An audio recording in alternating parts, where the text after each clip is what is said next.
Well, hello there and welcome, wargamers, to today's Age of Sigmar Battle Report. I am Luca from MiniWarGaming.com, joined today by Derek, and we are going to be playing 2,000 points, new season of war, Daughters of Khaine, against the Maggotkin of Nurgle. So sit back, relax, and enjoy the show.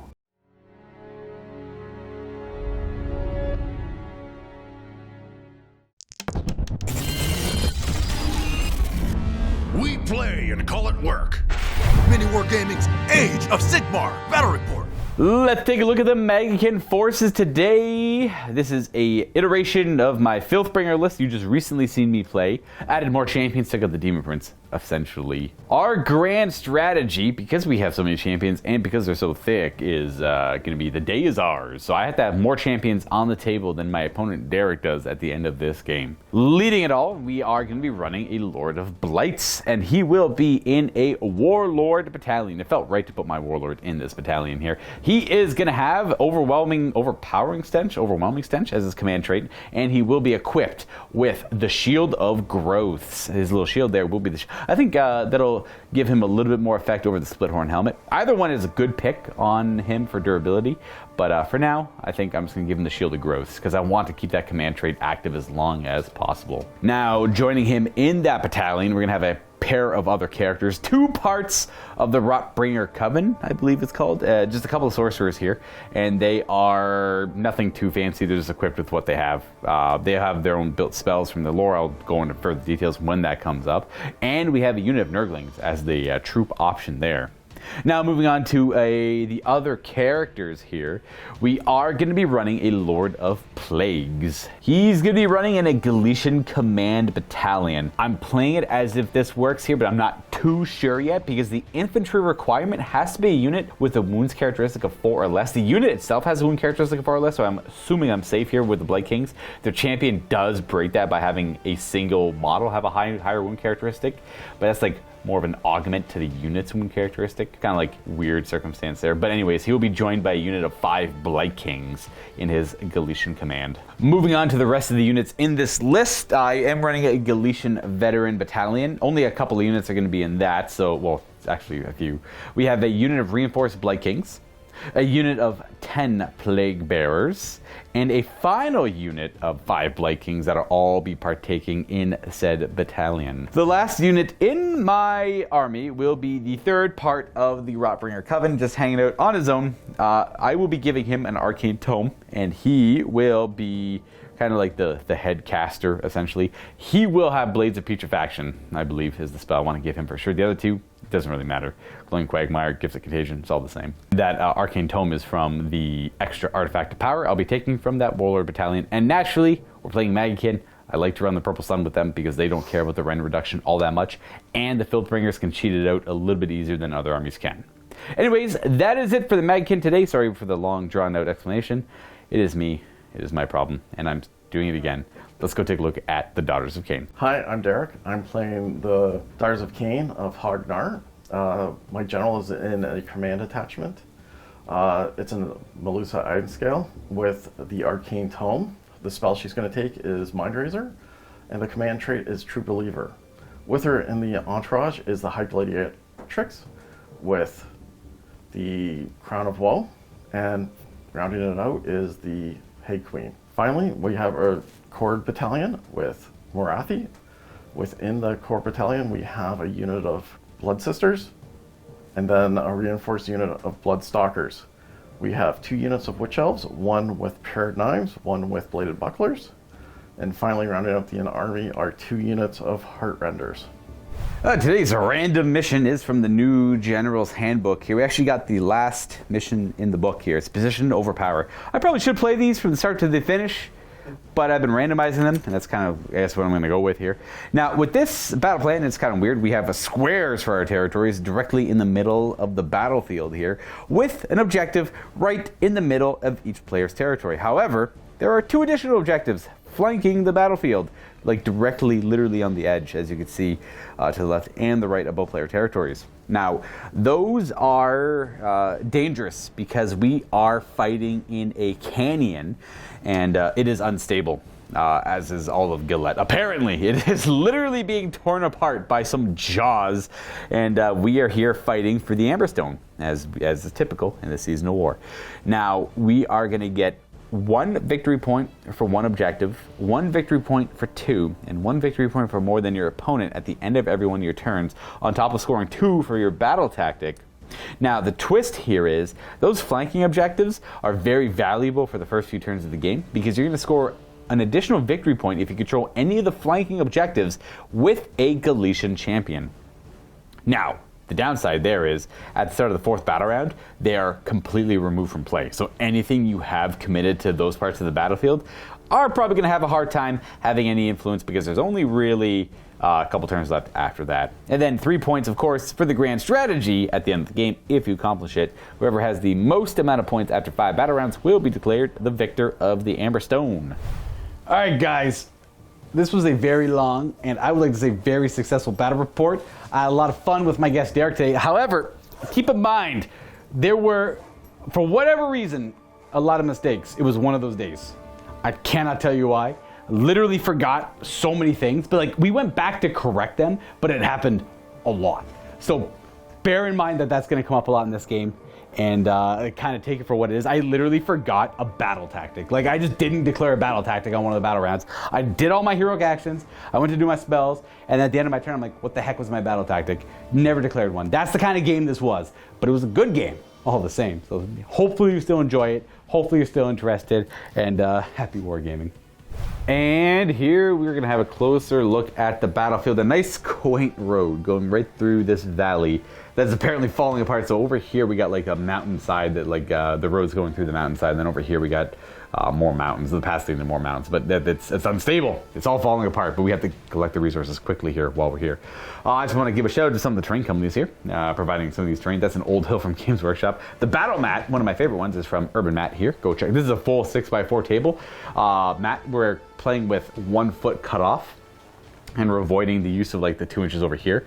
Otherwise, it's your 44 by 60 inch battle mat play size, you know.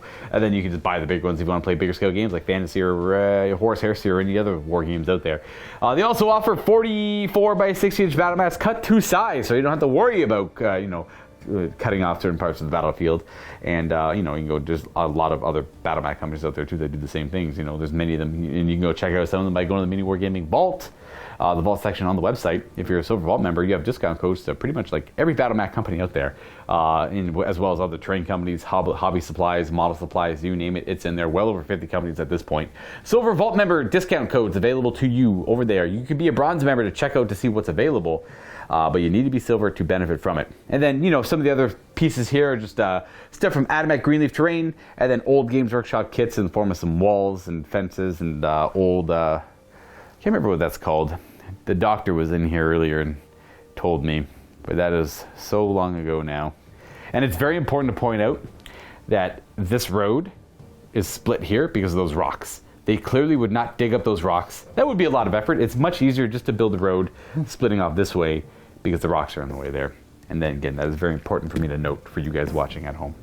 I'm sure any road engineers might appreciate that. I don't know. But this is a road, 3D printed. Steve printed it. Ask him what file he got it from. I like to use it though for fantasy games because roads are cool. I like roads. You can tell it's made by a filthy human. It's shoddily made. Anyways, we're going to go ahead and deploy our forces and show you what this looks like in but a second as we play some Age of Sigmar. And voila, let's take a closer look here. So we rolled off and Derek won. He chose that side over there, and then I started deploying over here. He did have the battle regiment, the core battalion we were talking about earlier there, where he had a 4-drop list because he had the command entourage, and then the big one. I had like a crap ton of drops because I always just play a bunch of drops. I don't want to put too much thought into how many drops is effective. I just make work with what I got here, I think. For those of you who question me, I like my many drops. Anyways. Blight Kings and one of the sorcerers over here. And we got like a majority of our points here in the middle. We got our Blight Kings, the 10-man squad with our Lord of Blights, our general. This is the sorcerer with the arcane. No, this is the sorcerer with the arcane tome. And then this is just another Rotbringer sorcerer. This one knows Gift of Disease. This one knows Blades of Putrefaction. And then, yeah, this one over here knows Cloying Quagmire, though I don't think it'll matter too much against the enemies on the battlefield. And then over here we got our Lord of Plagues and his little cohort of Blight Kings. And he's the one who can issue, effectively, if I'm going second and I use him to issue orders, he could strike at the foe and then have them fight immediately afterwards. He's part of that battalion there, so I gotta try and remember that mostly. And then, yeah, these ones are all part of Evolution Veterans. Again, the unit's wound characteristic is 4 or less. Champion's a little bit higher. I only say that because the Warhammer Age of Sigmar Happy yells at me if you're trying to put them in those battalions. But I know that they should work, right? I know deep down in my heart it should work. Anyways, I finished deploying second. Naturally, you had 4 drops. Do you know who you want to go first? At all, or do you want to think about it a little more? I have no clue if I want to go first. I kind of just put Derek on the spot here. I also want to put him on the spot one more time and remind people, like Derek, you can come by and play war games with me if you go to MiniWarGaming.com/challenge. You'll talk to Josh. He's the guy with the beard, and he'll figure out where to slot you. Derek and I are doing AOS today. Derek is playing 40k, I think, with Josh tomorrow. Yep. Yeah, and playing Sisters of Battle there. So if you want to come by and play war games with us here at MiniWarGaming, we got lots of terrain. We get to set up some cool tables, figure out something fun to do, and all that good stuff. We are in Welland, Ontario, which is near Niagara Falls, Ontario, which is also near Niagara Falls, New York. And Buffalo, Southern Ontario, that general area. So if you're nearby, you want to come war game with us, and you got some time, go to MiniWarGaming.com/challenge and figure it out there. Anyways, we're going to figure out who's going first here. Also, the grand strategy we didn't mention for your side. I can't remember the name of it. Bloody Zealots. Bloody Zealots. Yep. So everyone either needs to be destroyed or fought.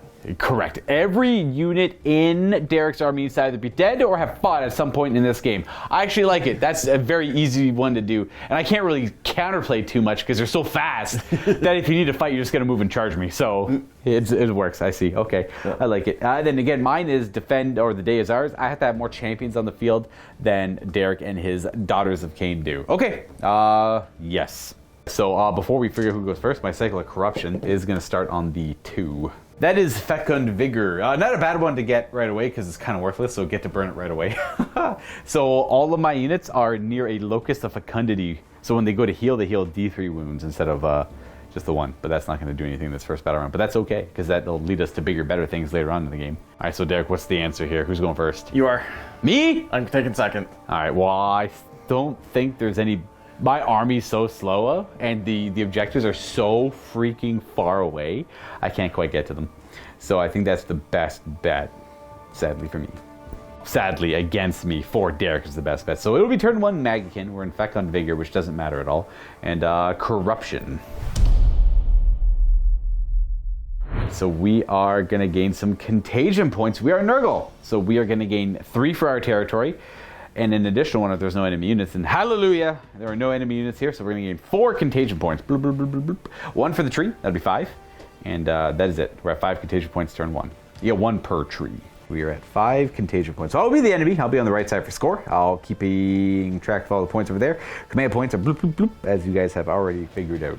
Unfortunately, the only battle tactic I can really go for is desecrate their land and go for that tree there to try and take it away from you. The only thing contesting really is the Shadow Queen and maybe Morathi, who's a little far away from the trio front there. So 3 inches for territory.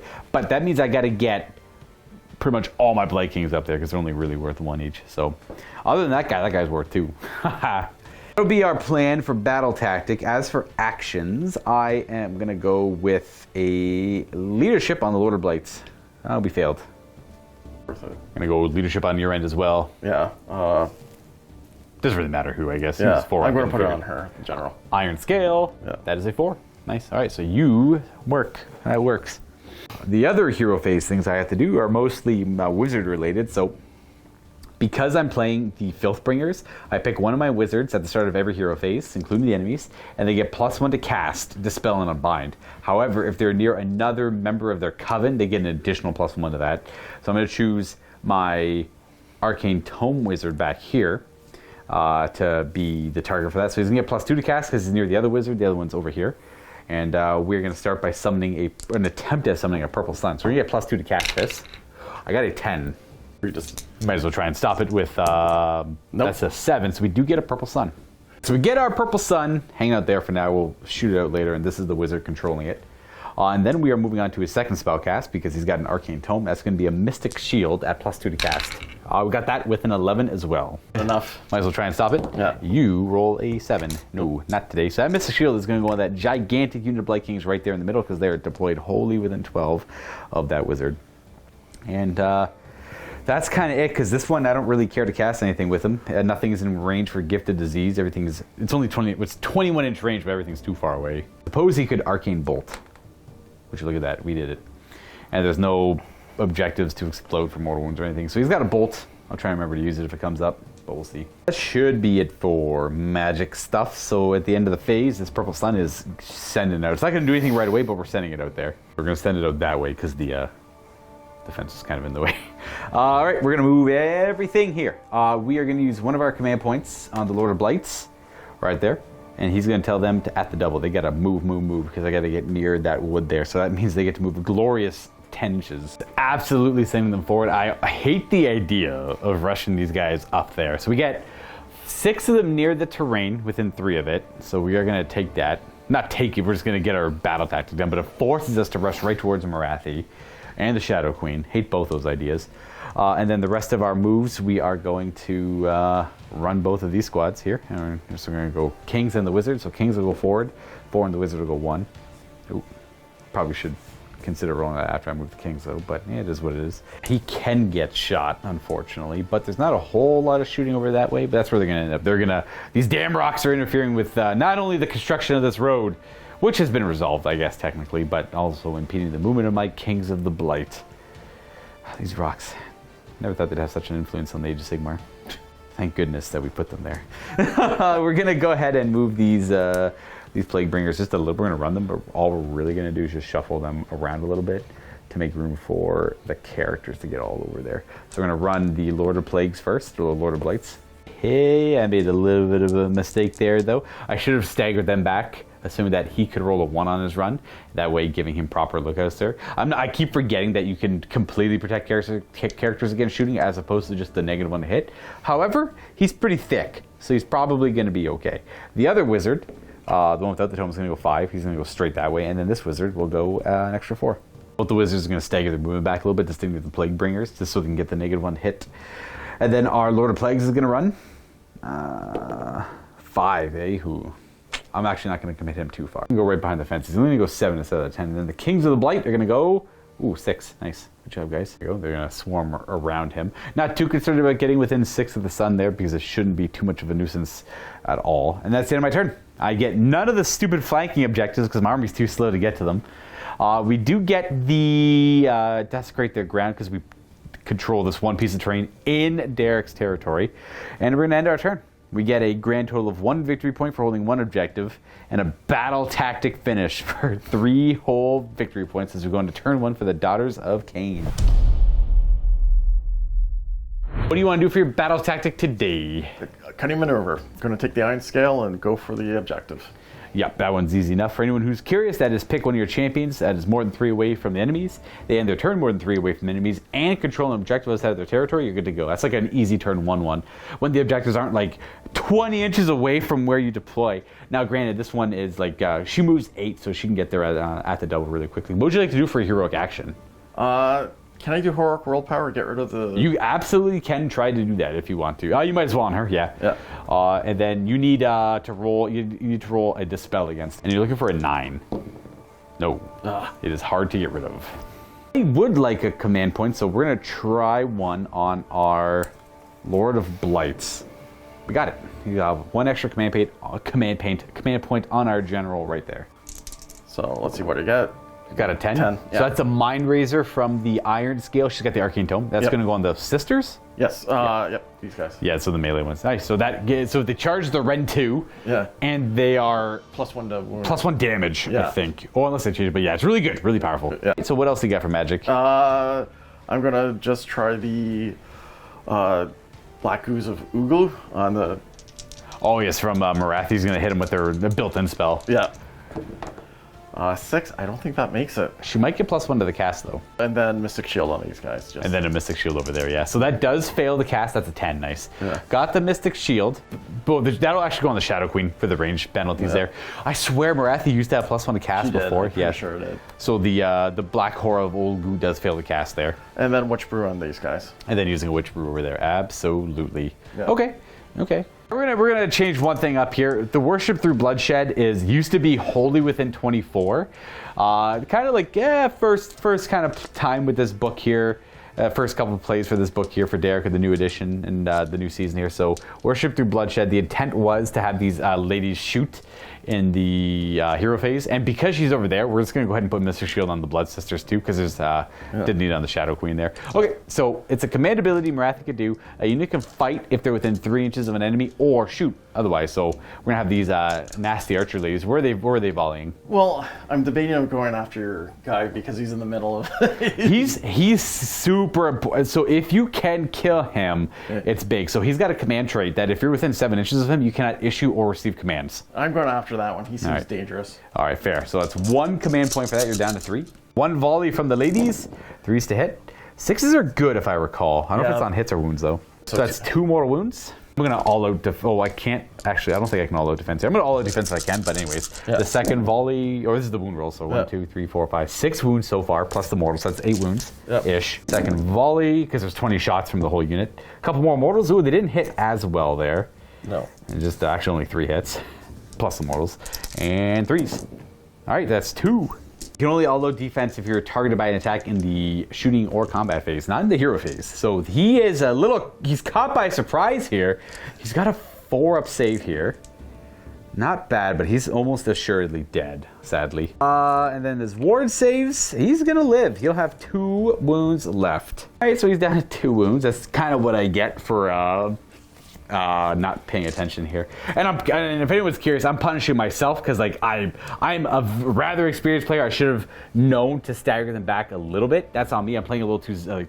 Some days I come in and I play a little recklessly and zealously. Some days I come in and play very tight and meticulously. Some days I'm all about just killing things and I don't care what the repercussions are. Some days I only want to do the objectives. Today, I'm just kind of playing loosey-goosey, unfortunately, but that is okay. And then Derek doesn't play as much, so I'm giving him I appreciate it. Yeah, the things he wanted to do on the deployment, but didn't quite get to do, because that literally changes nothing from my point of view. I should have kept him a little bit safer. Anyways, he's still alive for now. At the end of the hero phase, here comes the sun. Do-do-do-do. We're going to have to double the iron scale to make sure she gets to the objective, or make sure she gets to where she needs to be. Yeah, so that's 8. And go up to 14. Boop. She's going to stay 6 away from the middle there.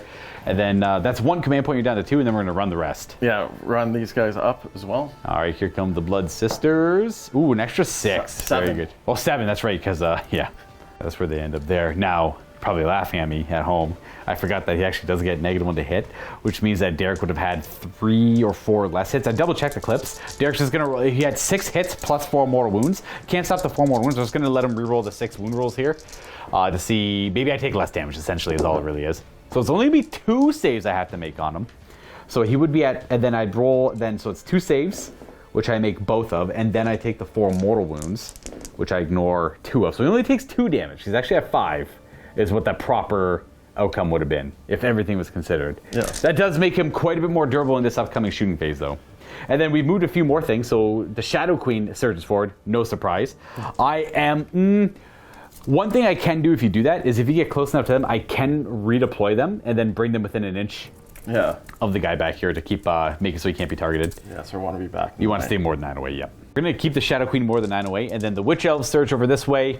The little brick of archers and Morathi are going to kind of stay there. Yeah. And then these Witch Elves and the Gladiatrix are all surging this direction as well. The Gladiatrix out front with the Witch Elves. We're obviously going to have a clash over here. Not too sure when that's going to happen. And then we have something similar going on in this direction. Yeah. So we are kind of good for movement. We're going to go right on to shooting. We have a couple of shots because I'm pretty sure the Shadow Queen has some shooting as well. 1 gaze. I am going to all-out defense against this shot. So it's 2+ to 3+? No, it's just you still hit it on your 2. I get +1 on my save, though. So hit. And then wound. 2 wounds as well, yep. It's Ren 3. He has a 2-up save right now. So he suffered 2 wounds. So it means I get to reroll 1s and 2s, and he's got a 5 up. He makes it. Ugh. Much as he's kind of exposed, he's eating up a lot of firepower here too. He's a pretty thick boy, especially with the Shield of Growth active right now. His all-out defense will be from his own leadership he did earlier. All right, so next up we have the 20 the shots. Stalkers. Where are they going? I think I'm going to go after weaken up that. Yeah, the second I went to do all-out defense on him, I kind of regretted it because I figured it was going to be a good bait to get their shots out, but I didn't want him to die, so it is what it is. Here they come. So first volley? Hitting into these guys. No negatives to hit. No. 1 mortal wound and some hits, and these are 3s to wound. Yeah. And that's going to be an additional 3 wounds. Okay, so far. And the other 10, 3s to hit. Oh, 1 miss, and quite a bit of mortals. And 3s to wound. All right, it's 2 saves. 5 saves on them, they go to 5 ups. They're going to make 2 of them. And then there were 4 mortals, so it's 1, 2, 3, 4 mortal wounds, and these are going to be 5 ups. Because we were disgustingly resilient. You kill one of them and wound another. This guy is going to die, and we're going to put a wound on this boy right here. Hello. That is it, and the shot's over to there. One thing I forgot to do, again, I don't know where my mind's at today, guys. That's Tuesday, I guess. These Nurglings were supposed to show up over here. Because it doesn't change much. They have to be outside of my territory and near a piece of terrain. It's kind of like one of the reasons why I was making fun of the rocks so much. Amongst also the doctor who was here earlier, but they can't show up near 6 of the objective. So, well, in this case, the math says they can't because they're not near it. So it doesn't change the score at all. It doesn't mean I'm a little bit closer to them, but that doesn't change up Derek's move at all. He's still going to rush towards the objective, and then that also means that I normally wouldn't mind keeping them in reserve for like the second turn because they can still use them there, but they have to show up on turn 1, so I kind of have to put them down, or else they count as being destroyed, I believe. Anyways, that is it for shooting, and we're going to go on to charging because we've got the Shadow Queen, 9-inch charge into the big thick boys. Let's see. And you, sir, would you like to re-roll it? Yes, I would. Okay. Looking for a 9? Okay, no. 3 again. No morale to do. Scoring, you are on 1 objective, 2 objectives, more than my 1, sadly. And you also got your battle tactic complete. So you got 5 points, which means you get your 5 to my 3. And we're going to go into the second battle round, but we got a roll to do. Yeah. And then I win ties. You got 4 over there? I got 4. All right. Well, I will. Yeah, I'll definitely keep it. I'd be crazy not to. Because I got to heal, get in better positions, put pressure on the objective, start fighting where I can, all that good fun stuff. So it will be turn 2 for the Maggotkin. And a little recap here, 3 to 5 victory points for Derek, and I am at 10 contagion points now. I will get 4 from my territory and 1 from the tree, and that is it. We are going to heal wounds on everything that is wounded, so this guy's going to go up to 6, and then this guy goes back to full. And that's about it. And then we lose our Arcane Bolt to only be cast again. Naturally, our Cycle of Corruption is ticked up from Fecund Vigor to the Burgeoning. So I'm going to roll an amount of dice equal to the current battle round number. That is 2. And for every 4 up I gain a contagion point.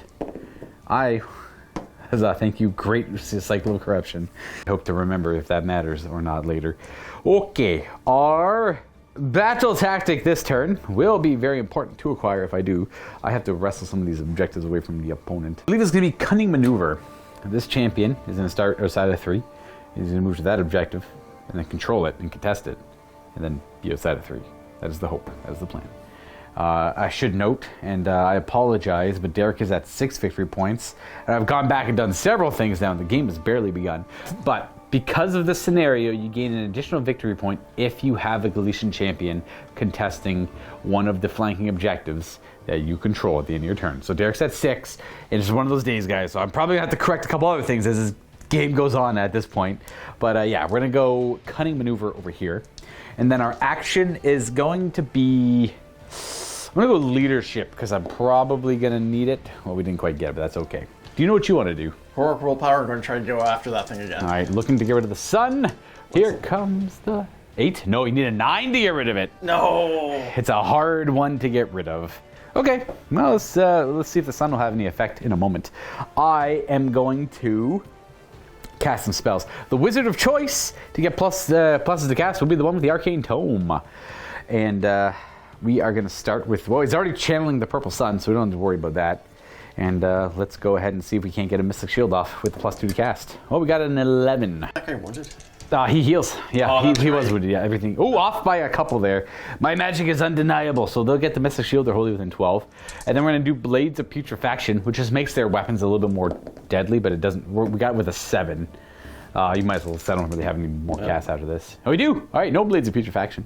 And then this sorcerer over here is going to attempt a, what's it called? I can think of it. Gift of Disease. A Gift of Disease. A 7.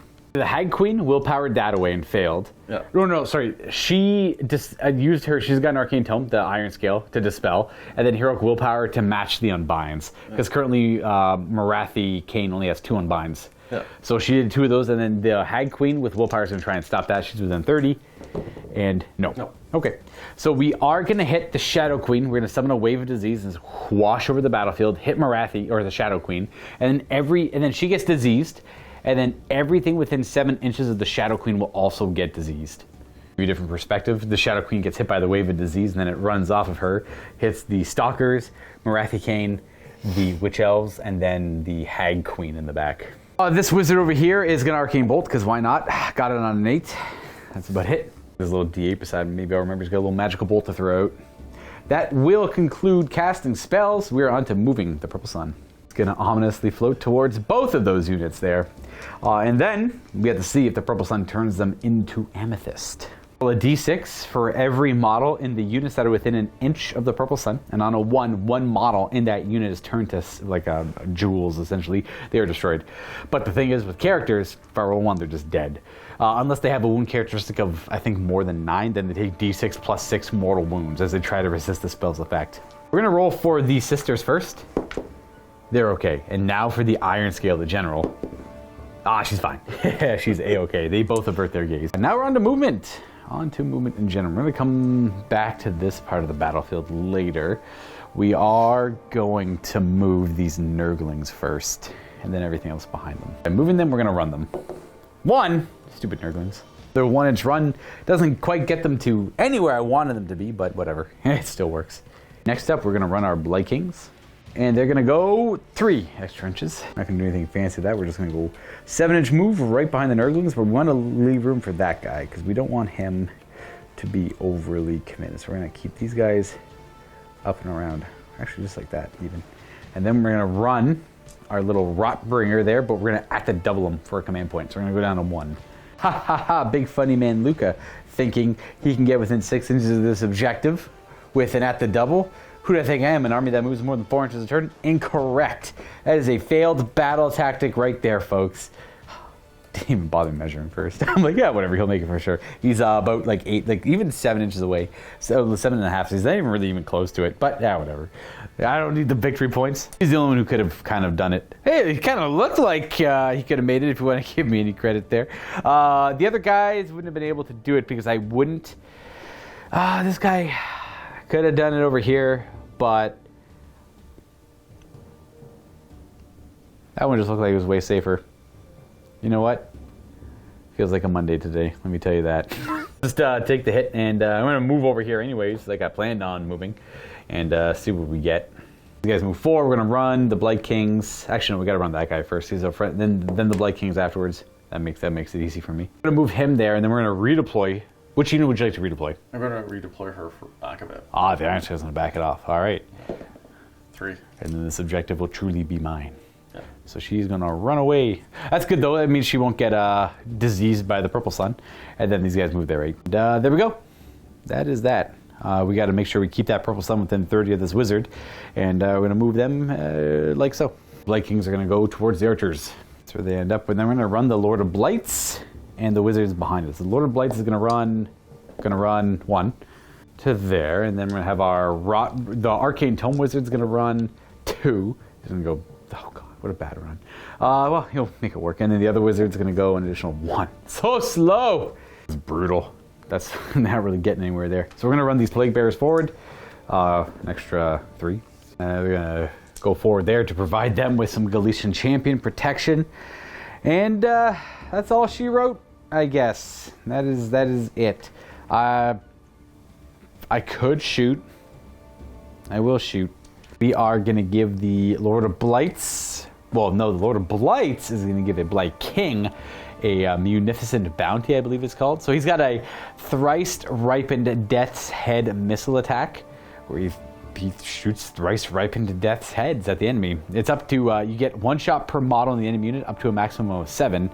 And then he can give that shot to one other Blight King nearby. So he's going to give it to the Blight King champion will get the shot. However, it's only a 7-inch range weapon. So we're going to fire that at the Shadow Queen. It's not going to be 7 shots. It's going to be 1 shot. It hits. It wounds. It's got a rend. And you're good. That is because she's got a 4-up save, I assume, on the Shadow Queen. Yes, she does. All right, and then he himself ran, so there's no shooting there. And I would love to, well, at the end of the movement phase, I got to take up disease markers. None over here, but anything within 3 inches of one of my endless spells, summoned by one of my wizards, gets a disease marker, so just those stalkers there. They're going to be diseased now as well. Suffer the mortal wounds. Suffer them well. We're going to go on a charging. The only charge I have are the Blight Kings here. I'm only going to commit if I get a big roll. A 4 is not a big roll. So we are done. Our turn is over. We failed our battle tactic because I chose this guy, not that guy over there. Would have got my battle tactic if I was smart and chose him, but I was not smart and I did not choose him. So you know what? I'm tired of taking stuff back. That I haven't really done too much myself, but I don't want to. Today's a stubborn day. Today's like, I made a mistake. I'm going to dig my heel in and own it. So I don't get my battle tactic again, I guess. But I do get 3 points for holding a lot of objectives. So I got 1 objective, 2 objectives, 3 objectives, more. So that's 3 points. And an extra one because I have a Galician champion contesting it as well. I'll for sure get the rest of my battle tactics though, without a shadow of a doubt. Now we're on a battle shock phase. None of that's really going to matter. So I do have to roll for those disease markers. So I'm going to start over here. It's only on 4-ups you take mortal wounds. Oh, there's none over here yet. Okay, well I went the wrong way. Let's go with the Hag Queen. Hag Queen will suffer mortal wound. And these are all going to have 6-up wards because they have their devotion. Yeah. So 6-up ward. She is going to take her damage. She'll have 5 remaining wounds, and then the disease markers tick down to 1. So she's always going to be diseased until she heals. The Shadow Queen, let's roll for her. She's going to take a mortal wound, but that's a ward save on. Shadow Queen never takes damage. No, it's the other way around. Yeah. Morathi Khaine never takes damage. Goes on the Shadow Queen. Yeah. Ward save. That's a damage. And then the daughters here, the Witch Elves, are going to not suffer mortal wound. They're okay. And then Morathi Khaine's going to suffer mortal wound. Oh, she does. That goes right on the Shadow Queen, who has a ward save. Oh, we're good. 6-up ward. And then we're on to the Stalkers. Those are the Stalkers, yep. Yeah. Nope, no mortal wound there. And then the Sisters. Yeah. A single mortal wound, but they have a 6-up. Oh, no damage. That's it. Those are the diseases. And we're on to turn 2 for the Daughters of Khaine. All right, update on the score. Bottom half of the battle round. Here we are. I'm going for Cruel Delight. 2 Canary units, shoot and flee. That's easy enough, I suppose. Yeah. What's you're actually going to be? I'm going to take a command point on the militia. General? Yeah. No. Nope. All right, fair. I am going to command point as well, because I got a lot of unbinds. We got it. That's a 5. That would be on my general in the middle. Before you do the Witch Brew over there, I am going to use one of my 2 command points to try and rally these Blight Kings. I know I'm only missing 1 model, but I want to try and go, because it's so valuable to get those 4 wounds back. I don't. Okay. So I have 1 base command point and 1 leadership left on him. And then you want to do the Witch Brew. Witch Brew, yep. These guys got the Witch Brew, so they're +1 on the... Oh, is that what it does now? It used to be like a weirdly convoluted ability. No. So they crank up their battle round to battle round 3, but they are Hagnar.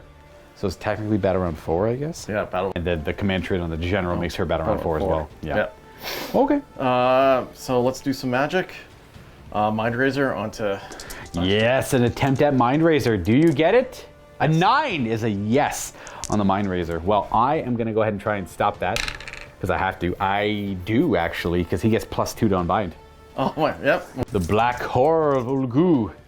He got it with I don't think that's a miss. I can never remember 40k or not, but you definitely got it. Yeah. He can, Arcane Tome only gives him +1 cast roll, not an extra unbind, so I can't stop it. So we're going to resolve that nasty spell. So who do you want to go for? It's 36. Oh, these guys over here? Yeah, I'm going to whittle them down. They are going to suffer D3 mortal wounds, which will be 3. Because it does require visibility, the hill is stopping that. We're going to go for the big unit in the middle there. Still 3 mortal wounds, though. They have a 5-up board. They're going to suffer a mortal wound. We've got 3 wounds left on that Blight King. Okay. And then there's another spell, Mystic Shield on them. Okay, they also, yep, that's fair. Can't stop that one either. Nice, okay, so we got Mystic Shield over there, and you got the Black Horror off. And then she can cast a third spell. She knows all the spells in the lore. Arcane Bolt. Bolt! And 11. I might as well try and stop it. I got that wizard right there. I need a double 6. I do not. Only the one guy gets +2 to dispel. I will note that I forgot I might be able to do, because the end of the combat phase near the spell, they take no damage. That's all I had to roll for that. They would have been at 2 disease markers if anyone was curious why I rolled that. They're good. They get reset back to 1. Okay. Now, is that the end of the magic phase? Magic. Nope. Command. She's going to order them to shoot twice. Into yes. My kings! Yeah. 20 shots coming my way. And this is funny because I'm actually at -1 rend because I'm near the purple sun. I'm like, that's not going to matter at all. Stupid unit. 3s.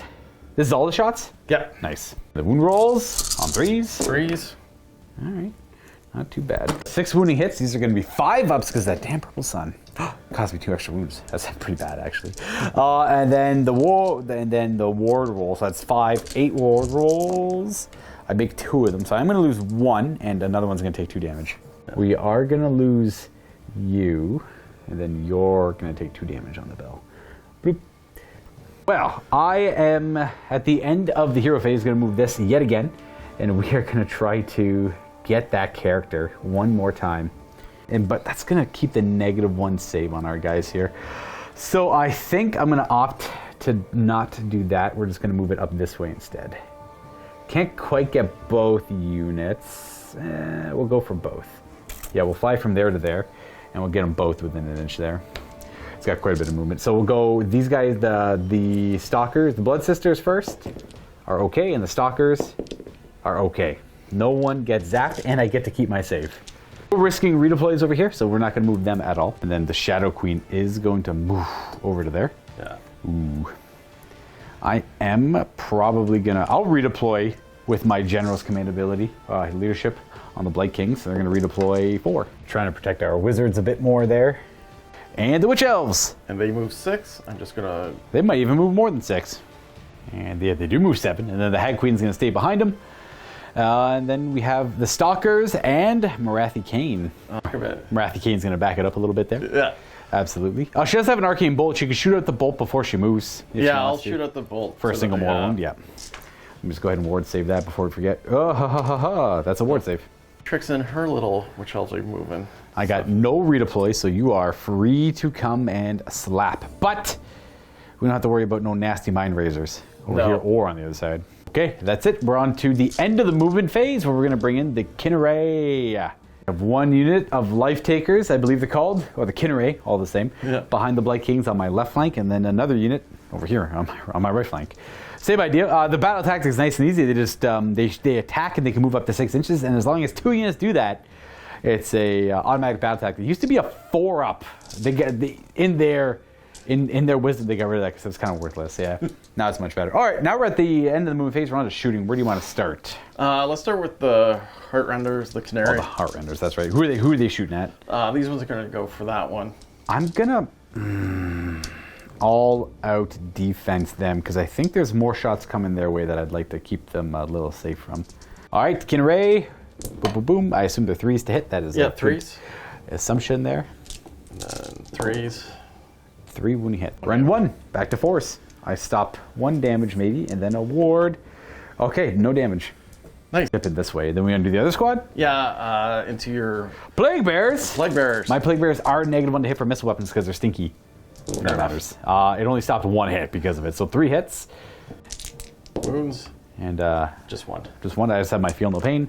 My ward. I take no damage. Nice. Kind of. Oh, they're going this way? Yeah. That is battle tactic complete. No more needing to roll. And then we have a couple of bigger shoots over here. Yeah. I'm going to do her spear. Oh, yeah, she throws a spear. She's got a fancy Biden she likes to throw. Yeah, so 3 and 3s. Got 2 hits, 1 wound. Just a rend of 1. We're not okay. We have all the defense and 1 damage. 1 damage, yep. And okay, there's that ward. All right, then we got the gaze. Who's the gaze going into? Oh, them as well. Nice. Okay. Yeah. 1 shot. 1 shot. That's a hit. Ooh. Wound. It wounds on Tuesday. That jerk's ability. And I fail my armor. It will be D6 damage. 4. All right, well, I got 3 dice right here. So that's going to be 1 damage, 2 damage. Does finish off that Blight King. And we have the Stalkers. Yeah, okay, so let's do the 20. All shooting into these Blight Kings. 3s to hit. 6s are good. I see a single 6. All right, we got a handful of misses. 1 wound, 1 more wound, and 3s to wound with the follow-up. 10 saves and a mortal wound. Yeah. There are 4 ups because I have all the defense active, so I'm going to make many of them. And then there's a mortal wound in there, so I'll just take that. And I'm going to ward 1 of them, so 1 more dies. Leaves the champion. All right, well, they got volleyed quite a bit. What do you want to do for charging? These guys are going to try to charge. She's going to try to charge as well. All right, we'll start with the Blood Sisters declaring charge. They are going to roll 6. Forward to victory. They failed by about 1/4 of an inch. Nope. So no, they don't. Would you like to go in with the Iron Scale on her own or no? I'm not sure. All right, so because they fail, she's not going to commit. Yeah. And at the end of the move phase, these do all tick up. So they just go to 2. Yeah. Boom. That should be it because everything else is too far away. The endless spell is corrupted. Okay. Morathi into the The big- Kings! Yep. Yeah. Oh, the Shadow Queen. Yeah. The Witch Elves. Oh, yep, that's 11. Oh, boy. Slamming into the front line of the Blight Kings with the old Shadow Queen there. I don't have any all-out defense for the guys in the middle. I'm just hoping their wounds will keep them going, or their high toughness, their high amount of wounds. And then we have some charges over here you want to try out? Yeah, these I'm going to try to go for, like, see how far. Yeah, see how far they go. These are the Witch Elves themselves. Yeah. 5 and a 2. That's where they end up going. We have to roll the Gladiatrix's charge. A 9. She's definitely going to make it in wherever she wants. At 9, she's actually going to go up and around that way. She didn't want to drag in the Blight Kings because they're kind of set up to protect this part of the Nurglings, but everything else is staying away from 3 of them. So only the Nurglings are being beat up. Okay. Well, that is it for charging. We are on to fighting, and it's all on you, Derek. Where do you want to start first? It's a tough call. Probably these Witch Elves first, actually, into my Blight Kings. So 31 attacks from them. They got paired weapons, so it's 3 attacks each. A couple things here. They're Hagnar, so they treat their power through pain table equivalent as turn 3 right now. But they get +1 to that, an additional +1 because of the Hag Queen in the back there. So they're +1 to hit and +1 in melee. They all had +1 to these charge rolls as well, so more than enough. So this is first 20. First, see what happens. And the rest of the attacks, we had 18 hits so far. And then, all right, then extra, those all hit as well. So that'll be 29 hits. And then these are 3s to wound. Yep. No, 2s to wound because They only wound on 4s normally. Yeah, so 3s to wound. Oh. Okay. Well. That is 9 wounds, and we still have 9 more to roll up for the rest of the attacks. All right, only 4 more. Here's 13 saves. Well, here's 12 and a scatter die, I guess. We'll rain on these attacks, so these are 4 ups. And, all right, so we make these. And then these are ward rolls. I will ward 2 of them. So that's going to kill 1 and wound another. This guy is dead. And I have 2 more wounds to allocate, so this guy can go down to 2, I guess, right there. Before I go any further, going to remember that, sorry about this one, guys. A little disclaimer at the beginning, though. These guys do get +1 to their charge roll because it's +1 to runs, then +1 to charges, +1 to hit, +1 to wound, and then 5 up feel no pain. That's just like, that's the power through pain chart. They would have had the +1 to charge, so they would have made it, and then we could roll the Iron Scale to see if she makes it in too. I would never pick the fight with these guys anyway, so it doesn't really change much. Would have charged in, then we're going to see if we get the scale in there. She charges an 8. Yeah, she's definitely in. Yeah, nice. Right into the champion. So that doesn't change anything in the game because I'm still going to attack with my Blight Kings over here first because I don't want the Shadow Queen to annihilate more than she needs to. So piling, I want to put as many of the attacks in the Witch Elves as I can because these are part of the Galician Veteran Battalion. They get to fight in 2 ranks. We're going to put 6 into, including, the champions over here, 6 into the Witch Elves and then 3 into the Shadow Queen. Here are the attacks into the Shadow Queen. So that's going to be 1, 2, 3, 4, 5, 6 disease markers. So she's at max. Every 6th hit increases the disease level by 1. So she's at 7, but we'll just keep it at 6, we'll remember. And then this is going to be 3s to wound. Okay, we have 5. The disease markers probably won't even matter. 6 saves with a rend of 1. And you have your ward save on top of it. Oh, wow. All right, 1 damage then. All right, fair. And then I have the other 6 attacking for 30 attacks into the Witch Elves. This is the first half. 3s to hit. No command points here all around. And then that's 2 disease markers on them. Okay. And that's going to be, so far, 5 saves on the first half. And the second volley, an extra 4 disease markers, but it can't go any higher than 7. And 3s. And 3s. There we go. Right towards saves. Boop, is this all of them? Yep. Boop. All right, so I kill that many. 6. All right. All right, so 6 of them get mowed down by the Blade Kings, and Morathi simply takes a second wound. She can take 2 more this turn, though, so that's what the disease markers are probably going to ideally be for. 4 witch elves remaining. Okay. And we're going to go over here with these Blood Sisters. They're going to pile in, and they're going to attack. 2 ranks. That's Yeah, fine. they got fighting 2 ranks because they got good reach. Yeah. We got these 4 attacking the Blight King champion, and then this one is going to attack the Blight Lord, Plague Lord, yeah, something like that. 3s to hit into the king, and 3s to wound, I assume. Yep. 3s to wound. Not good. These guys are currently +1 to, yeah, they don't get the +1 to hit or +1 to charge one. So 3 saves, eh? Before I do that, there's actually, they hit on 2s because they're hag now. They get +1 on the chart. So 2 more hits and 1 more wound. There we go. But let me tell you, he's got 5 wounds, so I know he's gonna live no matter what. He takes all 4 of the damage and wards 1 of it. He's got 2 wounds left. The attacks into the Plague Lord. The Blight Lord. Lord of Blights. 2 hits. 1 wound. 1 wound. I don't know what his save is, but I'm gonna roll. Definitely a 6. Yeah. And they have an ability after they fight. Yep. So 1. So on a 2+, 1 mortal wound. Oh, it's like a crystal touch or something Yeah. like that. Okay. Turn to crystal. Yeah, for the Blight Lord. 1 mortal wound. Only 1 unit, sorry. The Blight Lord would have dodged it, but that's okay. Or the Blight King. Yeah. It can't affect that guy there. So I will go with the Nurglings, I guess, on the other side of the table. Assuming my thick guy can survive an attack from an iron scale. I trust in the Lord of Plagues. And by the way, the 7-fold slaughter was obviously on the 1 Blight King unit you're buying. Every Lord of Plagues can pick a Blight King unit to get 1 extra attack on their characteristics for that combat phase. Without saying, it was them. I hoped. I just remembered it by looking at the sheet there, though. The Nurglings are going to go ahead and attack the Witch Elves here. We're just going to go ahead and do... now we'll keep you back there and fight. All 15 attacks into them. 5s to hit. That is going to be 1 disease point. I guess that's all I really cared about. And 5s to wound. Nothing. 2 and 2. A scale into my guy. She gets +1 to hit and wound because of her command trait. Yeah. And she's Agnar. So 2 wounds on my guy. Rend of 1 or 2? Just 1. Oh, I fail both saves. 2 damage each? D3. D3 apiece. It's going to be potentially 4 damage. He is a thick boy, though. He might be able to survive some of that. He shakes off 1 of them and takes 3. And he'll be down to 4. The only thing I have really to attack with left is over here, so I will do just that. I'll go with the... whenever he attacks, they attack, so I'll attack with him first. Do I want to put the attacks into the iron scale?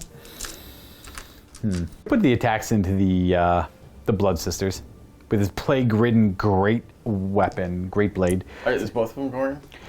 He'll attack first in them if you want to all-out defense. Yeah. Yeah, they'll all-out defense. Down to 1 command point. He is going to hit on 3s and wound on 3s. 1 wound, rend 1. Back to your regular save of, I believe, 5 up. 5 up. Nope. It does D3 damage. 2 damage, which you have a 6 up board against. Let's see what happens. Oh my god. You take a damage. And after he attacks, the Blight King can attack. And the Blight King is just going to do a little dance around this way. Because, no. Yeah, whatever, I don't care. He'll dance over there. Okay, and then he will attack. He does have 6 attacks, though, because the Lord of Plagues there. So these are 3s to hit. Nice. 3 hits. And these are going to be 3s to wound. 3 of them, rend 1. Back to your 5 up. 5 up. I will deal, next to no damage. An award. Nope. 1 more. So it does kill off that Blood Sister. Yep. Excellent. Okay.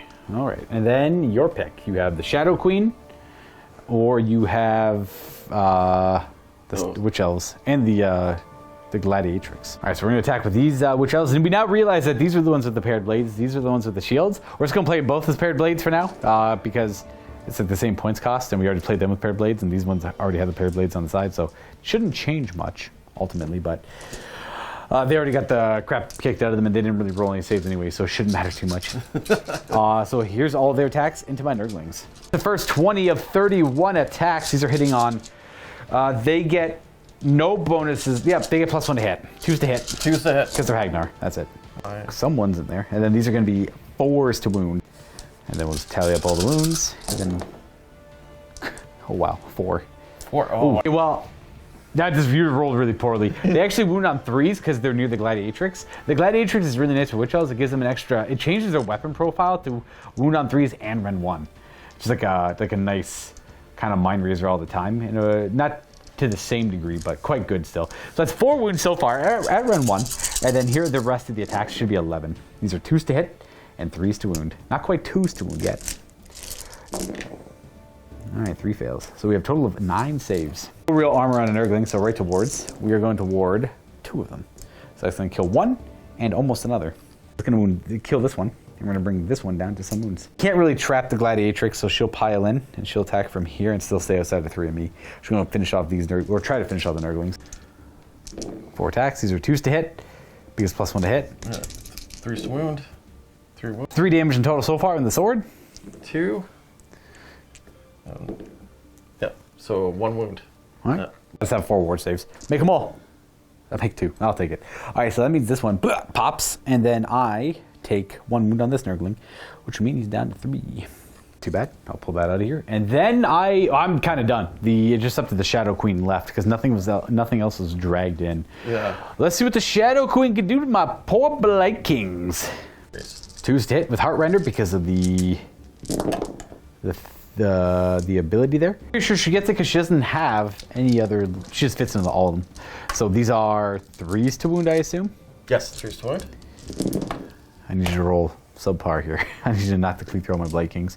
These are rend 2 or 3. 3. Yeah. 6 up saves. If I make any of them, that's a big damage mitigation. Not quite. That's quite a bit of damage. It's 12 damage so far. Crown of Serpents. 4 attacks. 2 and 3s again. Bite, bite, bite, bite, bite. Okay, everything hits. And 3s to wound. 3 of them. Rend of 1. No. No, just 1 damage. And her tail. No, sorry. It's 1. 1 tail attack. Yeah. 2s. Hit. Wounds. Nope. Okay. Is that it? That's it. Too bad. Ward saves on the Blight Kings. Come on, you can do it. Roll. Nice. Oh, nice. Make about 5 of them. So that's 1 dead. You kill 2, and 1's wounded. I kill you, and then you. Actually, you, and then you'll take the 2. Hey.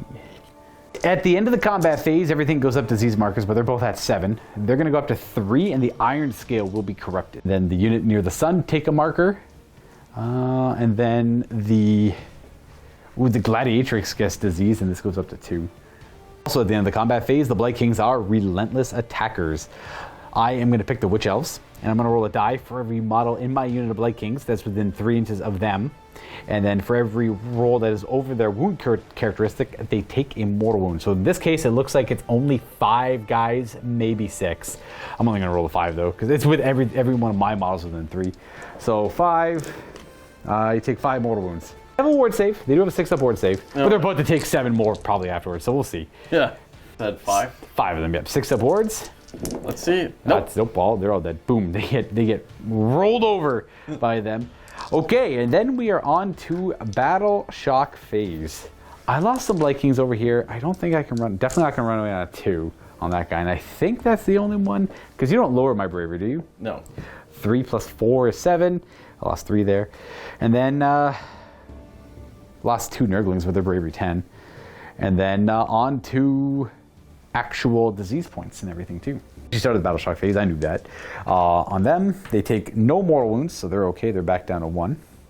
The Gladiatrix will suffer a mortal wound. Does the Gladiatrix have anything better than a 6-up ward? It's a 6-up ward. Boop. Nope. And you know what? Throw me another 6-up ward because I'm throwing that Arcane Bolt at her at the start of the combat. It's a Battle Shock phase, so she takes 2 damage. Got 4 wounds left, and she's diseased. Oh, and this Nurgling heals back up to full health. He's missing his 1 health. And then we're going to go over to the Hag Queen, who will suffer a wound, but she has a 6-up ward. Nope. Only 1 damage. She's got 4 wounds left. We got the Morathi Khaine. Yep. No mortal wound on her. And we actually have 3 markers on them because the purple sun. So I'll do 1 mortal wound on them. This takes down back to 1, and they have a 6-up ward. Yep. One damage. So 1. Down to 1 over there. Let's do Morathi Khaine. She's going to save... put that back over there. I knocked it over. So she's going to take 4 mortal wounds. Let me roll one of these. Just 4, but she can only take 2. Yeah. Oh, she has the ward, though. She might actually ward them all, luckily. Always roll, you never know, I guess. How many? 4? 4, yeah. So she's going to ward. Okay, so she only takes 2. Yeah. Now we're getting her. Down 8. And then we're moving on to the 2 units over here. So we have the Blood Sisters are going to suffer 2 mortal wounds. They have a 6 up ward. All right, 1 damage, just wounds one of them. And then the Iron Scale is okay. Around not too bad. This gets ticked down to 1 as well. There we go. All right, and then we are on to scoring. You got your battle tactic because they showed up and they ran away. They showed up, threw their javelins, ran away. That's 2 points. You control that objective. You control that objective. And I believe you definitely control this objective. So that is going to be 5 victory points. Actually 6 victory points because you have a champion on the objective. I'm going to see if it only counts for 1 though. I don't know if both count. It's any of the flanking objectives. It's not 1 for each. So it still will be 6 points, bringing you to 12 to my 7. I am at a pretty heavy deficit here. And that is going to bring us to a 3rd turn where we got to roll off. Ooh. I do win ties. I will take it. I think I will take it. And on to turn 3. A lot of things are going to heal. Up to 5 wounds. You got 3 wounds. Nothing over here heals. None of this heals. Our Lord of Blights goes back to full. This guy goes to 3. And I believe that's kind of it. And welcome to the Plague of Misery. This is the start of the really good one. So it's non-Nurgle heroes cannot carry out any heroic actions, which is really nasty in this season of war, nor can they issue rally or inspire. But I mean, that doesn't stop sergeants or champions from doing it. Only heroes, only heroes. Now, I am also going to get my contagion points. I get only 3 for my territory because these guys, I believe they're wholly within it. The enemy does not have to be wholly within it, just has to be within it. I have to be wholly in the enemy territory. Boo! Unfortunately, I have nothing wholly within Derek's deployment or territory. I only have like kind of half committed. It's curious, the line is essentially right in front of that Lord of Blights. Okay, well, that means I'm going to get 3 contagion points, 4 contagion points, and that is it. I think we're going to call the Lord of Plagues. This is his literal finest hour.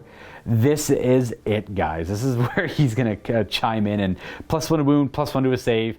He's going to hold his ground. He's not going to die because that Blight King's leaving. He doesn't want to fight there anymore. We are going to then go right on to casting spells. Again, we're going to pick our Arcane Tome Sorcerer to be the +2 to cast. I think I definitely forgot. Wow, okay.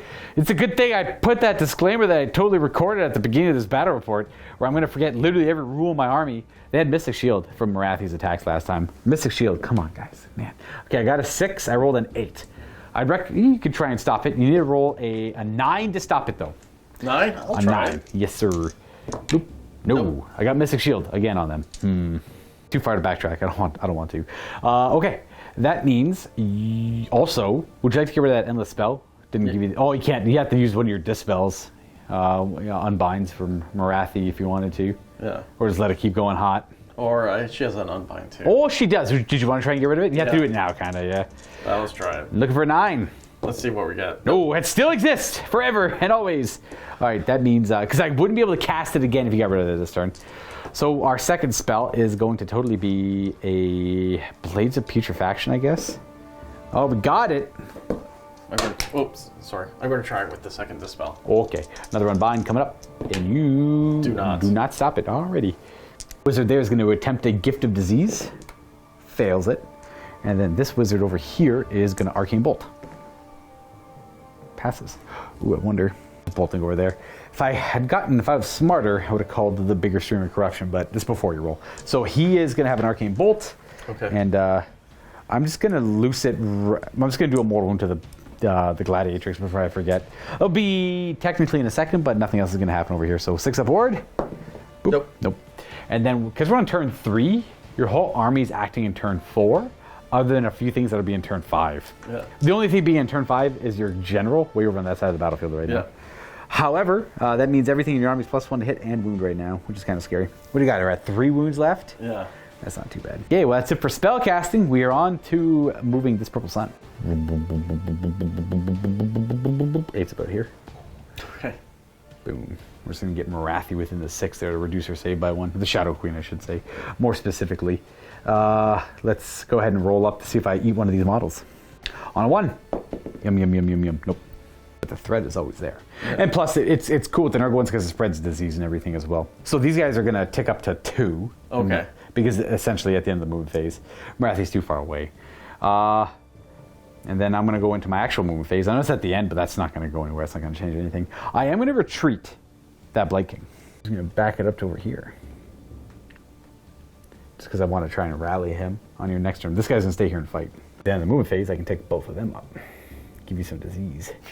Come to this side of the battlefield, where we are simply going to move our Blight Kings. Not too much. We're just going to get... Oh, no, that guy can't move much at all, really. To there, to here. This stuff's all engaged, so no redeploys allowed. We're going to slam right into you and hope for the best. The Blight King way.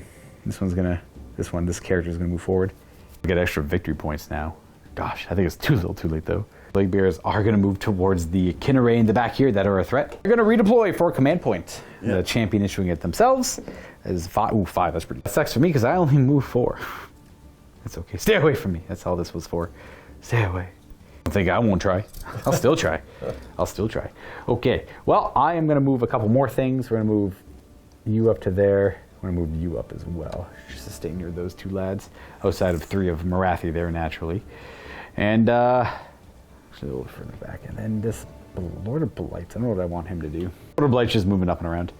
And I believe that will conclude my movement. Just going to make sure this guy's within an inch of these guys. Then tick up a disease on Morathi. Yep.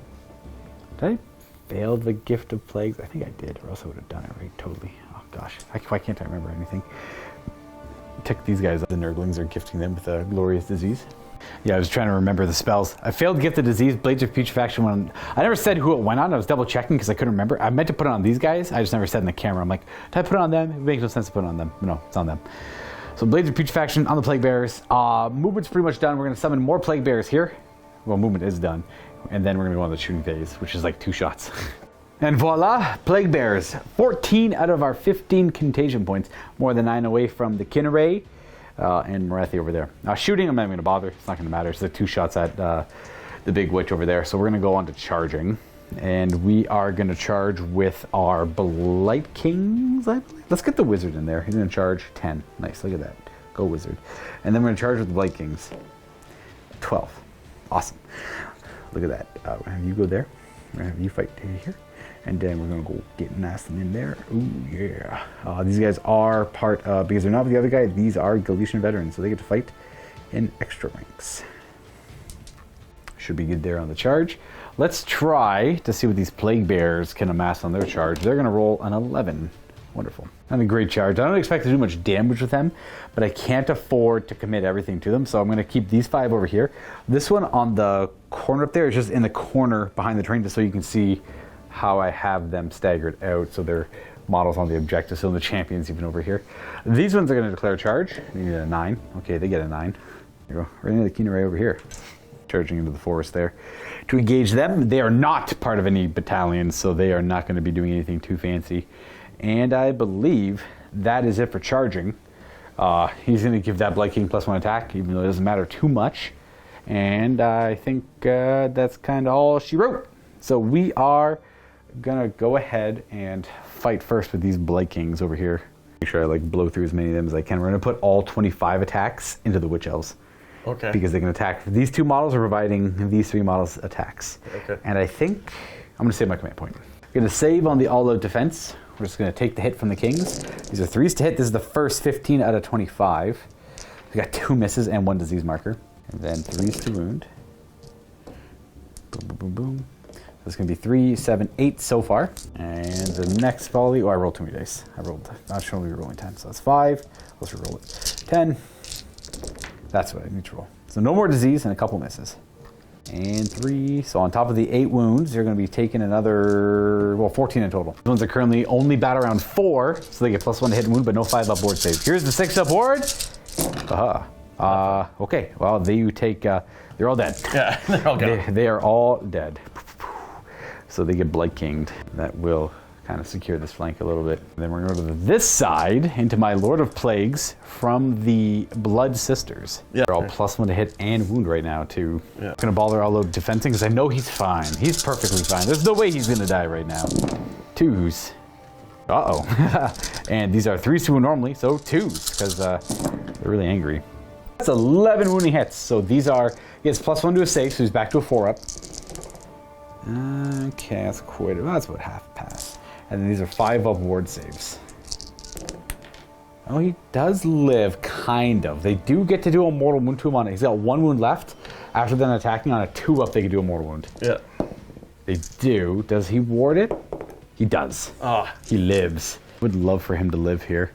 He is gonna go next, however, to try and attack and go before anything too bad here happens. You know, all out defense, I'm gonna put all my attacks in the iron scale here. If I could kill the iron scale, he's in a great spot. These are 3s to hit. Ooh, I probably will not be killing the iron scale. 2s to wound because of finest hour. And you are back, so it's Ren 1, but you just go back to your base save. 3 5-ups. These are D3 each. Oh, it's 5 damage, you're gonna live. Okay. Oh, you have a ward save on top of it. Close though. She is a 5-up ward because she's in the 5th battle round, so she only takes 4 damage. She's got 2 wounds left. Okay, so he's just really showing that Nurgle durability. Love it. If he goes down, that's cool. He put up a hell of a fight over there. Where would you like to go with either the Kinray or the Shadow Queen? I am going to all-out defense as the Shadow Queen rears up for another attack, or another array of attacks in my Blight Kings. Attacks from the Heart Render on 2s. Boop, boop, boop. And it'll be 2s to wound. A couple of 5 saves, eh? I'm actually going to remember that I probably would have passed a few of those saves from last time here. So I got Mystic Shield and all-out defense. So these are 4-up saves. Okay, there we go. Only 2 go through for 6 damage. 2d6 from the crown. 8 this time. 2s and 2s. Nope. Sorry. A couple misses there, and 2s to wound with the snakes. They got venomous teeth now. Bam. Look at that. And it's the kind of venom I care about as Nurgle. 6 saves. These are 3-ups though. Only 1 of those fails, so that's going to be 7 in total. The tail. Hit. Yep. And wound. Oh my gosh, the tail fails to wound again. 7 ward saves of 5-up. I will make 3 of those. I take 4 damage. This guy is felled. And 1 more wound to allocate to our... Do I care? Yeah, I care about the bell a little bit. I guess I'll kill that, wound that guy, start wounding that guy. Well, that means I am gonna proceed to fight, I guess, over here. All right, so they pile in and they are fighting in the woods now. Look like a lot of attacks, but only 6 of them are ranged to attack. So it'll be 7, because we got the Plague Ridden right there. This is the way Warhammer is meant to be played. Very little attacks and no consequence. Now we're going old school. We got 3 hits. No poison either. 3 wounds, no rend. 5 up. Yep. Boop. That's 2 damage in total, and they got a ward of 6. Let's see. Take your 2. Which 2 die? That one dies. And this one dies. That's the champion, so I'll take this one. We are going to fight on this side of the battlefield. I'm going to pile in to get a few more attacks. So 3 of them are fighting. Boop. Oh. Just those 4. All right, these are 4, 3s, 2s, maybe? Yeah, we'll figure it out. It's 3s and 4s. Okay. Because it's usually 4s and 4s. Oh, okay, fair. Boom, boom, boom. And they should get +1 to wounds as well. Okay, that is 3s and 3s. 3 wounds, rend of 1? Yes, I believe so. Well, let me tell you, I get no armor then. Ward. I take, you kill Plague Bear. The Bear of the Plague! Ah! I'm gonna go ahead and retaliate with them. Only 3 of them are attacking though, because I can't afford to pile in. Gotta stay near the objective. Disease marker, and 2 hits. And 2 saves. 5s? Nope. Oh, 1. And ward. 1 damage. And a disease. Oh, no, that's... Yeah, this one. That one there. Good, let go my poor Plague Bear. You can't go with her, she's dead. You'll see her later in the Gardens of Nurgle. So boom, that there. They've already fought, so might as well tick them up to 2 because it's the end of combat phase. And then my pick, I am gonna go with Blight King, I guess, in the middle here. You don't need to pile in much. All 6 of them are gonna swing into the Shadow Queen. It will be 30 attacks, so here's the first little bit. 1 disease point, 2 actually. And 3s. Okay, well that's quite a bit actually. 5, 9 so far. And we are getting no more diseases on the second one. And 3s. All right, cool, 6 more. 15 saves, and she's currently it's gonna be Ren 2 because of the purple sun nearby. Actually, the purple sun's probably too far away. I didn't really measure earlier. Now this angle looks too far. It's all Ren 1 anyway. It's all 5-ups. You only can take 3 damage. Yeah, so 5 up. Hey, look, 3 damage. Oh, you can try and ward. Yeah, you can grab like a handful, I guess, and try and ward them. You never know, he might get like 8 6s. And quite a bit. It's still 5 damage, which is only 3. So she got 5 wounds left? Yep. Yeah. All right, we're getting there. And then the disease, just might as well take it down to 1. It's not going to matter. Oh, yeah. Yeah, Because she can't take it anymore. Yep. Let's see if this Iron Scale can take out the Plague Lord. The Lord so of 3 Plague. attacks, 2s and 2s. Yeah, we're all buffed up here. She is absolutely at the extreme. Okay, that's a bad start for me. All right, 2. 4 ups because of his finest hour. He's going to make 1 and fail 1. It's D3 damage, isn't it? It's just 1. She only has 1 damage on that? 1. The melee attack is D3. Roll it up. Ooh. Oh, I had roll 1 more, but he dies. He does give in.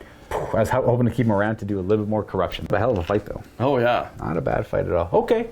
So I buckled one flank, you kind of buckled the other. We'll see what these guys can pull off, though, because they can rally before everything goes south. Yeah. All right, that is it for that combat. Now, I do have to pick my summoner over here. I'm just going to pick this up because they're about to fight and they're going to take another disease marker. Yeah. I'll remember that those ones are done. That's all done. In fact, it's all pretty much done. I'm just going to take up the Gladiatrix. The Gladiatrix has to fight, too. Yep. I am going to not pile this guy in because I do not want her able to get into him. I'll take her up there. So I'll just he'll just stay where he is. Yeah. Boom. Whatever. He's all good. She'll attack the Blight Kings and all that stuff. So 2s and 2s then. Good start. And all right, 2 of them. And I make probably both my saves. Yeah. And then the blade, 2s and 2s. All right, 1 miss, and she strikes with the. Nope. Nope. All right. She's not doing well. And I cannot choose her as a target for the relentless attackers, so I've already ticked her. I've actually ticked up everything I care. Oh, the only thing I have to tick up one more is the unit, the stalkers near the sun. Get another marker. Yeah. And then that will be it. I'm going to go ahead and resolve a lot of these disease things now.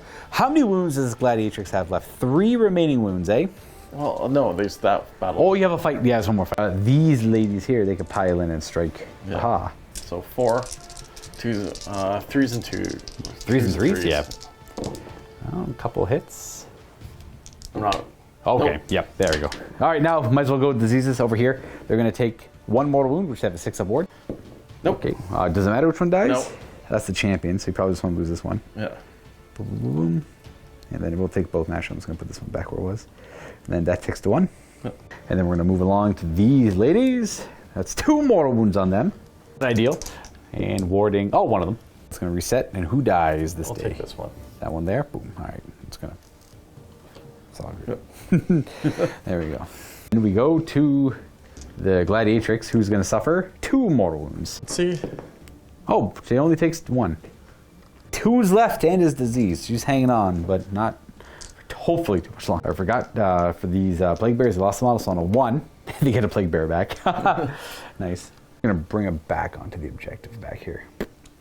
And moving on, can't disease the Shadow Queen. I can disease the Blood Sisters, however. That's going to be a pair of mortal wounds on them. They'll have a 6 up to ignore it. Oh, that does kill 1 and wound another. Boop, boop. And then this resets to 1. We're going to get them slowly. And then the Iron Scale, the General. 2 mortal wounds. You got 5 aboard, though. Yeah. Oh, she's got 1 freaking wound left. She almost died to the disease. Very dramatic. I like it. I like it a lot. All right, well, you know what? We could still get her. She can recover to get rid of that at least. Oh, no, you can't do any actions. And then I got 3 on the Stalkers. That's 2 mortal wounds on them, which they have 6 to ignore. Which kills 1 and wounds another. Yeah. Bloop, bloop, bloop, bloop. From this unit, she can't take any damage because it would just be negated. And then this Hag Queen will suffer nothing. All right, that's it. That is the end of my turn. What the heck was my battle tactic? I have no words. I actually didn't even pick a battle tactic. So I'm going to pick one that I would have probably tried to go for and hoped for the best. And that would have been Glory to the Grandfather, which is kill more units this turn than I lost. I would have gone for that one, honestly, so I'm going to pick it to assume I would have tried to go for it, and I would have scuffed it. That one actually isn't that far off. It came down to a couple die rolls over here. Actually, quite a few, just a few little die rolls, like a little bit better disease rolls, and more damage over here would have worked out. A little bit more damage on the Iron Scale would have worked out, but Glory of the Grandfather is at the end of this turn, if I kill more enemy units than I lose, I get my battle type. It's one of the easier Nurgle ones too, sadly, so I killed the Witch Elves completely, but at the same time, I lost my Lord of Plagues, and I did not kill anything else, but I came close to it. I guess there's a chance things could run away. Like, they lost 3, they lost 2. It could still come into play.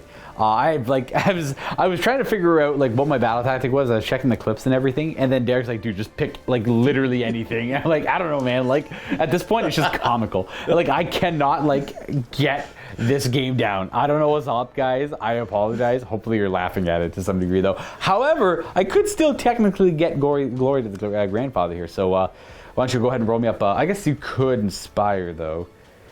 The champion could inspire, so you'd be crazy not to, I guess, to deny me the points. This one's going to inspire for that one last command point before we go into your turn 3, so that's smart. Yeah. And then this one over here lost 2, so rolling up the bravery, that's an 8?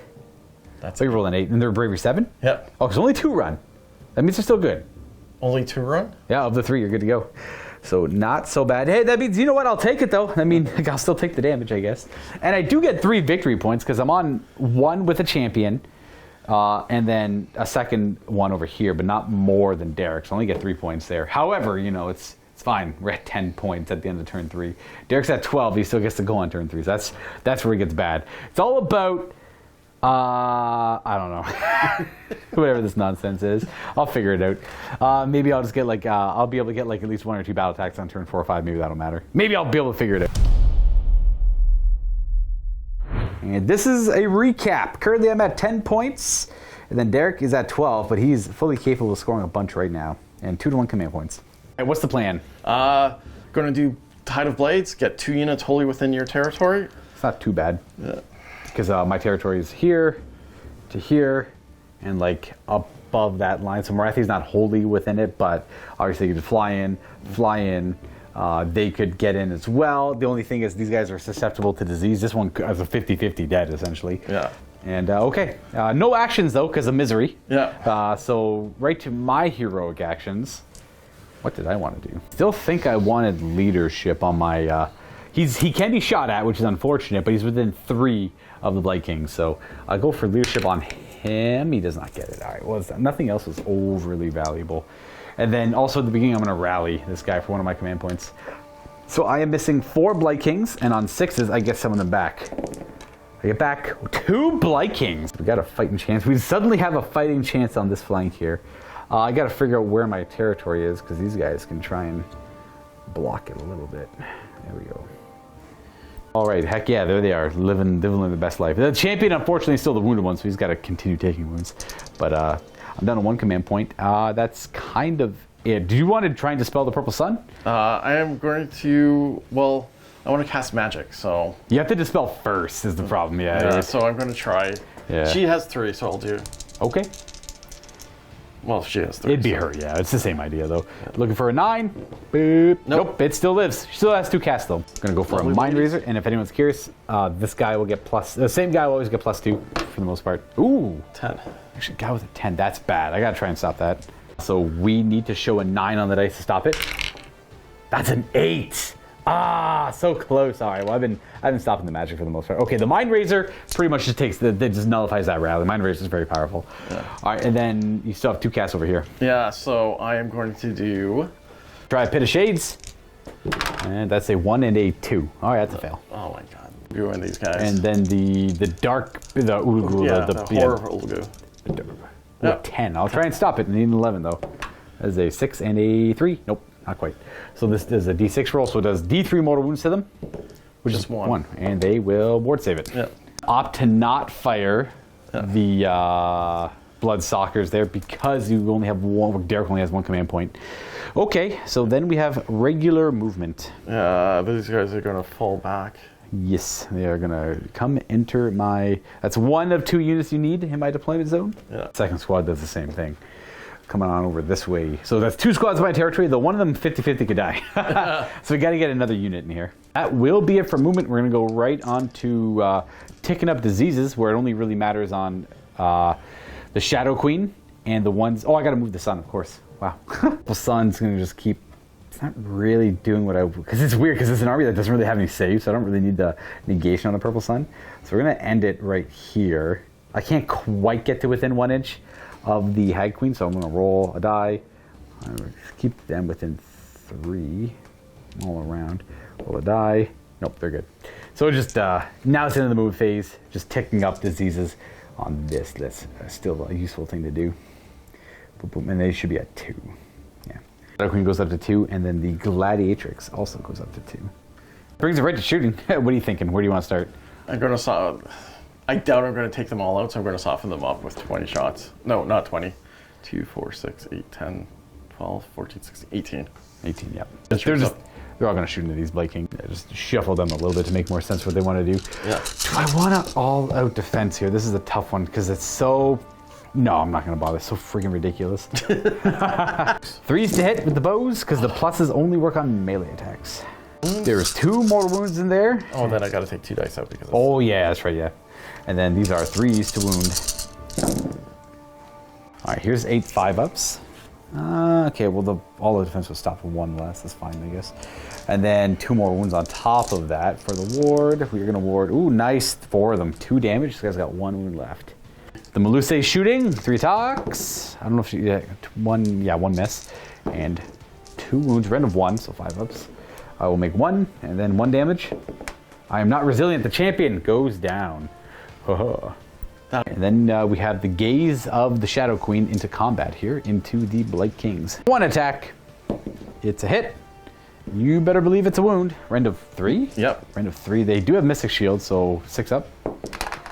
That is a 1, so no. 5 damage. Oof. Warding. Just 1 of them. This is going to finish this one off. I have to put 1 damage over here, I guess. It's got to be at 3. Yikes. We're starting to slowly lose this grind here. I don't know if we're losing it really. It's going well. No, okay. You'll take her out. I think over the long course we'll take her out, but it's at what cost kind of thing. Okay, well, we got that. That's it for shooting. We're at charging now. Yeah, I'm going to be charging them into there. Yes. They're going to go. Aha.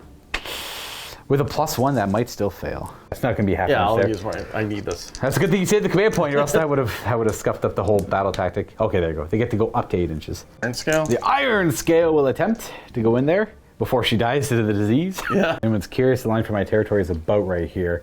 So I kind of want these guys to weirdly pile in this way. Yeah. When they charge. Well, one guy would be with half an inch because they have good reach. Yeah. That's on this one here. And then she's going to pile around that edge too because she has the same reach. Yeah. Okay, well, that's how they charge because they want to get past this line here. So they want those to die so that they can be free, but it's going to get through 8 wounds, so it'll be tough. Yeah. That is charging. We are on to fight. Oh, you know what? What? She's a monster, isn't she? Yeah. I'm going to assume that she just failed, all 4 of the monsters rampages she would have done all game. This battle report is suspicious. All right. You can do whatever. When you roar, you can stomp. Roaring is typically better. It does more damage than stomp overall because of defense, yeah. Okay, let's try roar. Yeah. Boom, boom, boom. All right, there you go, roar. No all-out defense on them. Well, that's a big deal. Yeah. All right, well, then we're right on to fighting. Where do you want to go first? Shadow Queen's kind of getting hurt and beat up, but it's important for these guys to go as well before the Blight Kings get to kill the general or some of the, or whoever they kill. They're 9 attacks, eh? Yeah. Yeah, because if they could do, They have Mind Razor up. Yeah. Right. These are 2s to hit. Yep. Because they are real mad. And everyone's got a 5 Feel No Pain now. Wait, not yet, actually. Turn 4 they will. Well, they're going to all-out defense this to their best ability. And then these are 2s to wound. Yep. These are all 2 damage, Rend 2 now. All right, so these are going to be 5-up saves because of Rend 2. Ooh, we make half of those. Not bad. That's 6 damage because of Mind Razor, which I will ignore 3 of them. So I take 3 damage. As much as I'm screwing up my battle tactics, every turn I'm rolling rather well on my ward saves. Okay, and then after they're done attacking on a 2-up, they get to do a Gaze of Granite to maybe try and finish off that one model. I think is it per guy? Or is no, it it's 1. You roll 1 die for every model in the unit. On a 2-up, I take a mortal wound. Damn, that's a strong unit. That's a damn good unit, dude. 5-up wards. That's 3 damage. That's nuts. Holy. All right, 2 damage over here. Well, he took 1. I have to do 2 more. He's got 2 ones left. He lived, though. Okay, well, we have 1 Blight King left over there, and I would love to go with him before he dies, sadly. 5 attacks. I'm going to put all of them towards the Blood Sisters who just attacked. Kind of like a final hurrah. So you get another disease marker. Yeah. Boop. And then 3s to hit. 3s to wound. I mean 3 for 4, rend 1. So they have 6 ups. And then they'll have a 5 up or 6 up afterwards. So make 1, and then a 6 up. 6 up. And then you make another one, so 2 damage. So it kills 1. Bloop. I'll take this one. And No, one's I a- got to take that one. That one, yeah, because this is the champion. You don't want to lose the champion. Okay. Everything And then- balances out. There we go. Yeah, of course. There they are. Okay, that's it. That's it for his attacks. And then he stands there alone. The Shadow Queen's up next. I cannot all out defense for 2 reasons. I'm roared at, and I also have no command points now. So she's a little hurt now. She's lost a little bit of attacks on the spear there. These are 2s to hit still, and 2s to wound. Pretty much just looking for 1s here. Blessed ones. 5, eh? 2, I do have Mystic Shields. Yeah, rend 2. 5 ups. Oh, wow. Okay, the road didn't matter there. And that's 3 damage so far. Snakes. 6 attacks. 2s and 2s. Okay, 4 of them, eh? Rend 1? Yep. 4 ups. No, rend nothing. Oh, rend nothing? Well, still, you know what? Same roll. 3 damage. I'm at 6 so far. The tail. Can it do something this time? That's a hit. There it is again. Third time in a row. It's like 5 damage too. Like she would have absolutely chewed. Well, I guess it's all you know.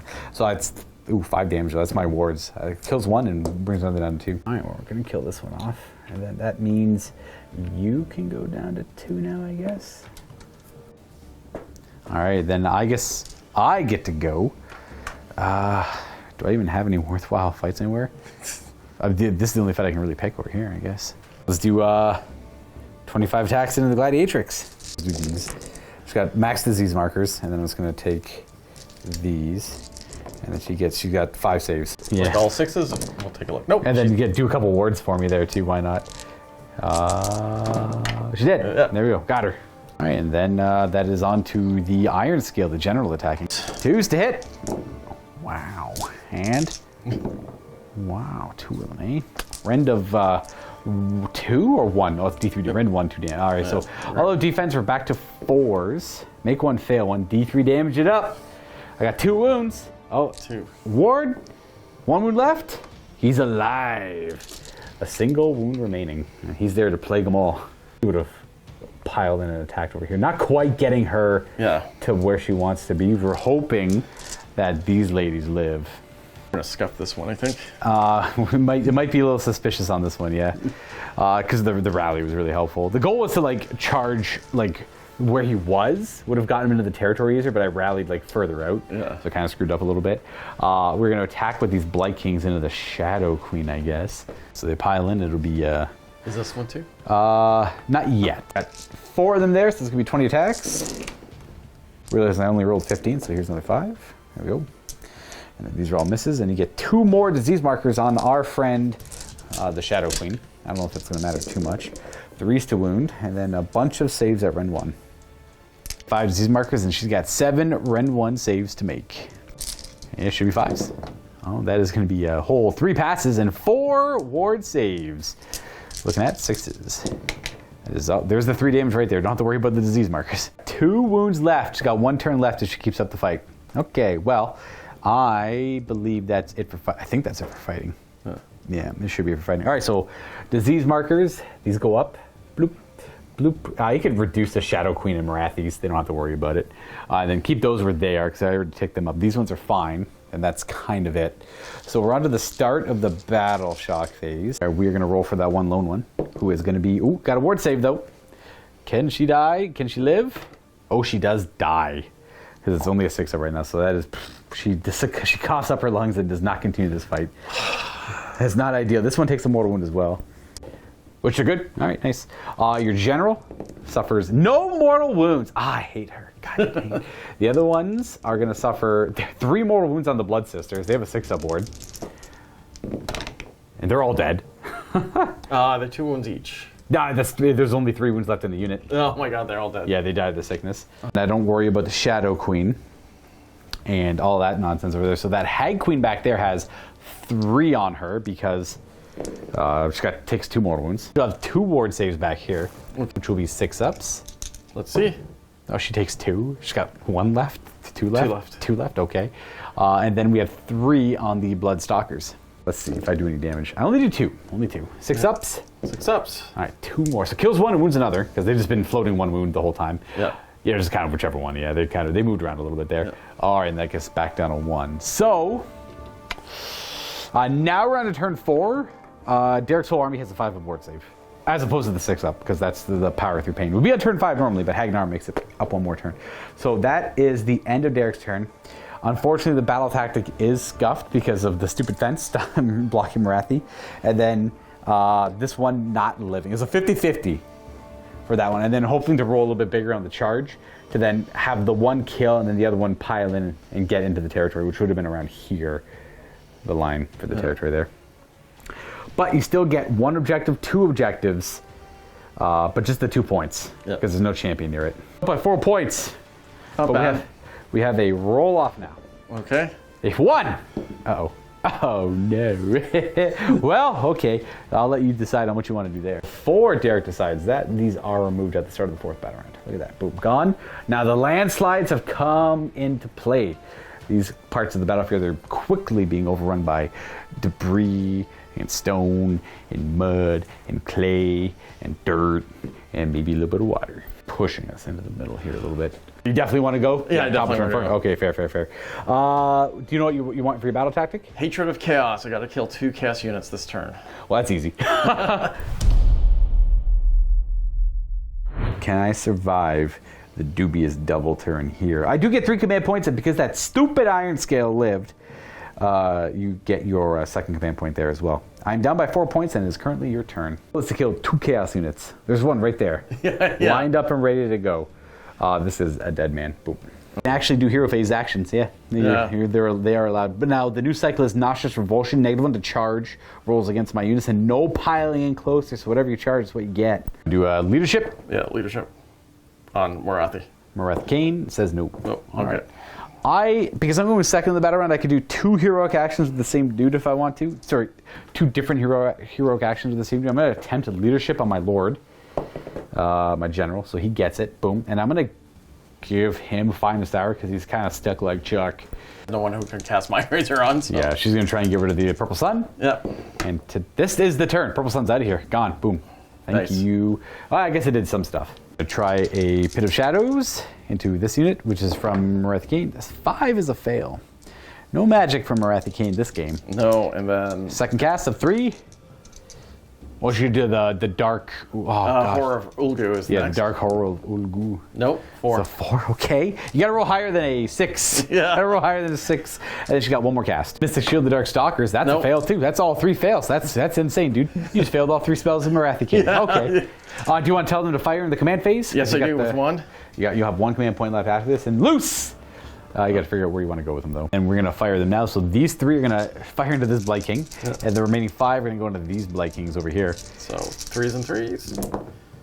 Okay, not bad. Some mortal wounds so far, so take 1 of those out, sorry. Yeah. And 3s to wound them. That mortal. Okay, a wound, which goes through, and then 2 mortals, which I will say I am dead. This Blight King unit is dead. That's 1 dead chaos unit. 10 shots into these Blight King. 10 shots, hitting on 3s. I see 2 mortal wounds and 1 miss. And then 3s to wound. 3s to wound. 2 fails. That's 5 saves. You have Mystic Shield active still, so 4 ups against that. So 2, and then there's 2 mortal wounds, so 4 wards. Oh, 4 damage. That does absolutely destroy one of them. So that's 1 dead. And then 2 wounds to put on the musician, I guess, because I'd rather keep the banner bearer. So I got 3 left of the 10. And that'll be it for the hero phase. I have no Purple Sun to move around because it was dispelled. So right on a movement. You here? All right, this Iron Scale's moving right into my territory here. I think you're going to kill her, so I'm not too worried about her right now. Fair. So we're going to get everything into combat. Everything has to die or get into combat still for your grand strategy. Yeah. Mine's still going okay. I just have to kill. I think I'm probably going to get my grand strategy as well. By the way everything looks. I probably have like 1 or 2 champions left, and yours are all pretty hurt and like dying slowly to the disease. So they're all moving, and the Stalkers all shifted around up there. They do have to get in combat, but they still have turn 5 to do so. Yeah. To get that going for them. So, this unit here can move as well. Yeah. Fly up that way, huh? Do I want to redeploy any of that stuff over there? Well, I have, how many command points I got over here? I got 4, including the leadership, so I'm going to redeploy that wizard. 5! Nice. Slink back to safety, so that's 3, 4, 5. Going to kind of go up and around that. We're just going to keep him really close to that guy, though. And it's still within 3 of this, so it's fine. You know what? You're probably right. I should do the 3 there. The Iron Scale is going to hurl a spear. Yep. 3s. 1 miss. 3s. And 2 wounds. Rend of 1 into the Blight King, so I have Mystic Shield. 4 ups. 1 save, 1 damage. So ward, 1 damage. He's the one with the toxin. We got 1 wound remaining. Yep. And we still got a bunch of other shots. Then the 2 javelins. Same target? Yep. Yeah. I'm just going to all the defenses. Yeah. I'm done with getting shot at. There we go. That's probably a wound. Yeah. We're rolling up our save and warding it. You do kill him. He's dead. Actually, I can reach it. Okay. I got 2 left. And the gaze of the Shadow Queen. There's the hit. And does a wound. Yep. You better believe it. Save. It's 3. -3. I only have +2 to it, so that is going to be a wound. And a d6 damage. This one never brackets, right? No, I don't think it does. This guy got 2 dice. That's 1 damage. That's 2 damage. All right. So this guy is going to have 2 wounds left. We have the unit on the hill volleying into, I assume, the Blight Kings. Yeah. All right. 3s. 3 mortal wounds, and then 3s to wound with the rest. All right. And 1 more fails. That's 5 saves. 4 ups.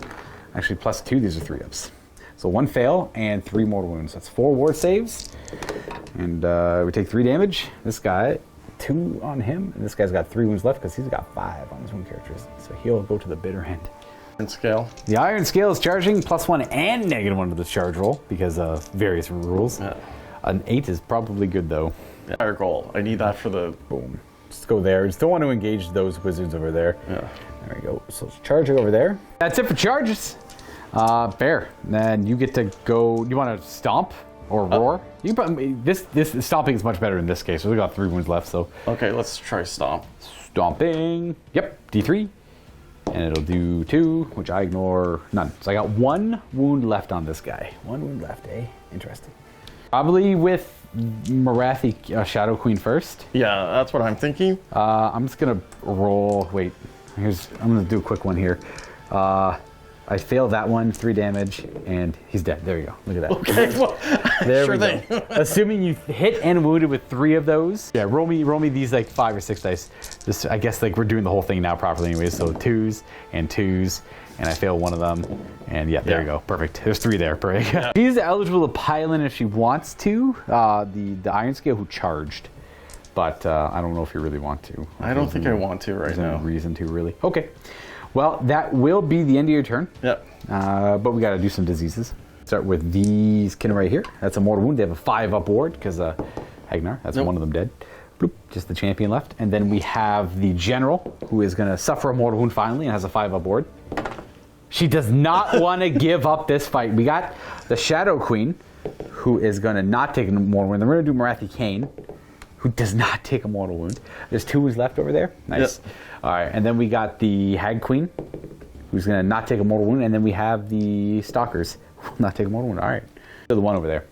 Scoring, you got your battle tactic, Yep. and you hold 1 objective. Yeah, because there's only 2. That's it, so you just get 3 points, yeah. Okay, not bad. That puts you at 17 to my 10. I got a couple turns to make this right. There's a little bit of a recap. Generals are still alive, so the command points still keep on rising. It's worth really so many corruption points. So I'm going to get 3 for your territory because I'm in it with the Lord of Lights. 3 for my territory, so that's 6, and then 7 for the tree because nothing's near it. So I'll be at 8. It's a good thing you didn't pile in because you couldn't actually pile in anyways. Ha ha ha. Okay, hero phase. So the Arcane Tome Wizard is going to be the one to get the bonus casting, and I guess we could just summon a purple sun. Still, might as well, I guess. It's ominous enough. It could be clutch. +2 to cast. I get it with an 11. Well, I have 3 casts. You have 3 denies on the side, so nope. 3. So we got a purple sun.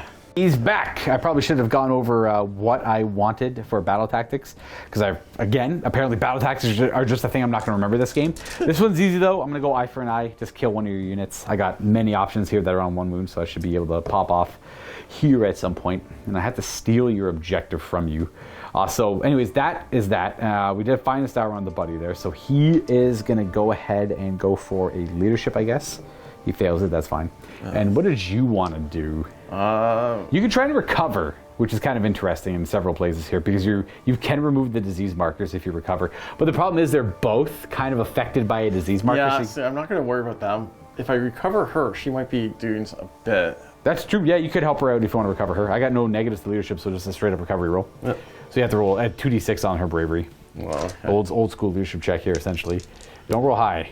10? Probably not bravery 10. Nope. Well, okay, well, she tried. I'm going to continue. So I cast the Purple Sun, and the second spell is going to be Mystic Shield at a 12 to cast, so you can't unbind it because I get +2. Yeah. That'll go on my Lord of Blights. Yeah. And then, well, he's done. We're going to go with the other wizard who is going to cast. That's a good question. Probably an Arcane Bolt.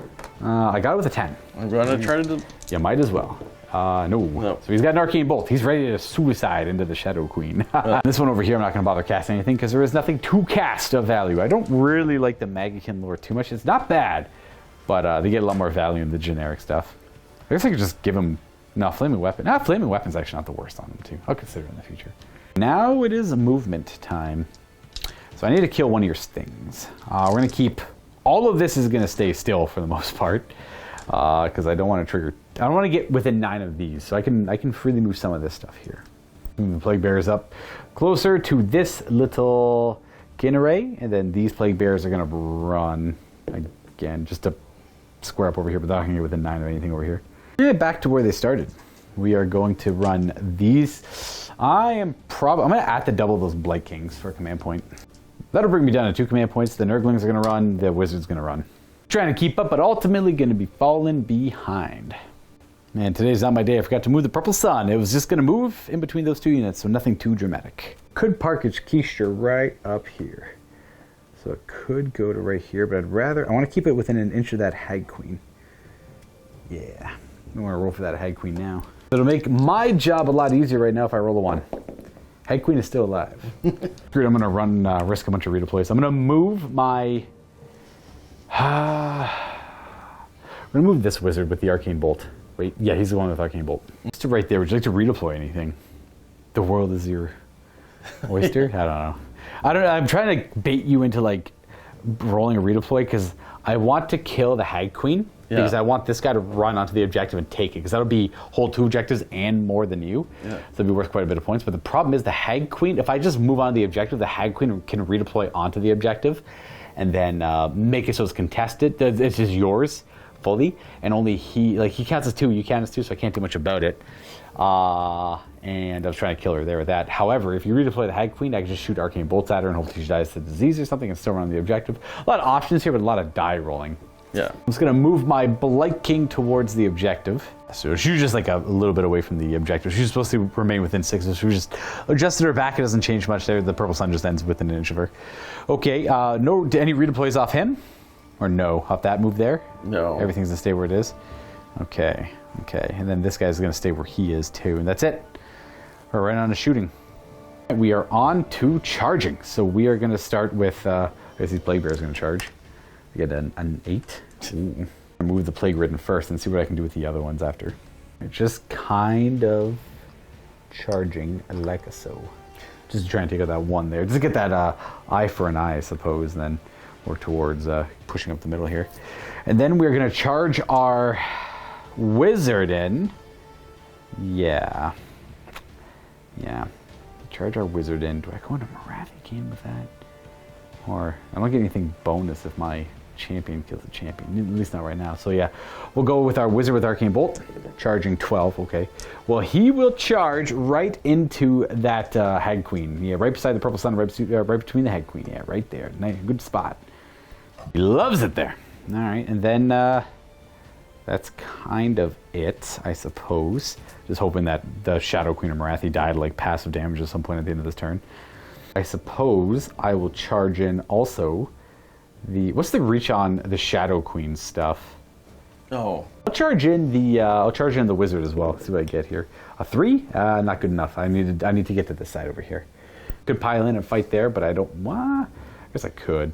Let me see. Would I get a 3 on that? I'll take the 3. Boop. Okay, so we'll go there. I just don't want the Shadow Queen to fight me. So at the end of the move phase, the diseases tick up on those 3 units all around that area. Nothing else though, because nothing else is engaged. The Shadow Queen's good. The Shadow Queen only goes up 1. Or stays at 1, stays at 1. Okay. The endless spell kind of has a 3-inch aura at the end of every move phase to increase disease markers. Okay, that is it for that, and then we're on to the combat. Oh, you get the you can stomp or roar at this guy because you're within 3. Stomping. Okay, D3. It's going to be 2, which I'll ward neither. Ooh, he's got 4 wounds left. It'd be a needless sacrifice, actually, but we'll see. Okay, at the start of the combat phase, I'm going to unleash that Arcane Bolt into the Hag Queen, and it'll do D3 mortal wounds. Only 2, eh? So you have a 5-up ward save on the Hag Queen. And the Hag Queen does die. Yep. Okay, boom, boom. Hey, that's still good for you with another thing dying. Yeah. We're going to elect to fight with this guy first. He's going to pile in this way. Stay just as close as he was before. Stay within 3 of Morathi, but stay outside of 2-inch reach because Morathi's not able to pile in because of the plague currently, so she can only attack with her 3-inch range attack. Shadow Queen, I should say. He's got 3 attacks with his little scythe. That's a disease marker. 3's to wound. 1 wound and rend 1. Rend of 1. And just 1 damage. Ward. Alright, the wizard takes her out. Nice. Well, we got the champion. You can attack with whomever you like. Morathi's within 3 to attack with the tail. Hits! Oh, please don't kill my wizard. How did I know it was going to be a 1, dude? Oh my gosh. Okay. And I'll just pull the... Yeah, pull the boop. Yeah, there's no sense going through that. Boom, boom, boom. And that will bring it to the battle shock phase. So, the Shadow Queen, do you suffer a mortal... at the end of the combat phase, she does take a disease marker. Yep. Because she's near the that guy there, because he survived her tail. 2 mortal wounds? No, more wounds. Oh my gosh. Okay. That one's got... She's got 2 over there. Yeah. Please take 1. Only 1. 5 aboard. That means 1 wound left on the Shadow Queen. Can I believe it? It's, whatever. It doesn't really matter at this point. Okay, and a mortal wound on the Stalkers because they only had the 1 on them. That's 1. 5 aboard. Let's see. Nope. Kills another Stalker. Bloop. And then, the rest are at full health now. Yep. And diseased. Ooh. As for scoring, I am going to... There's no battle shocks to take here. I'm on 1 objective. I'm on 2 objectives more than Derek, and I got my battle tactic complete. I do get 5 points that turn. Let's bring the forces of Nurgle to 15 to your 17.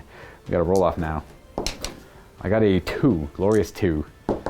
Okay, I don't sweep the battle. So my plan kind of, well, that's not true. Morathi's still engaged in combat here with the wizards. That's not too bad, I guess. But yeah, I assume you want to go next? I do. Yeah.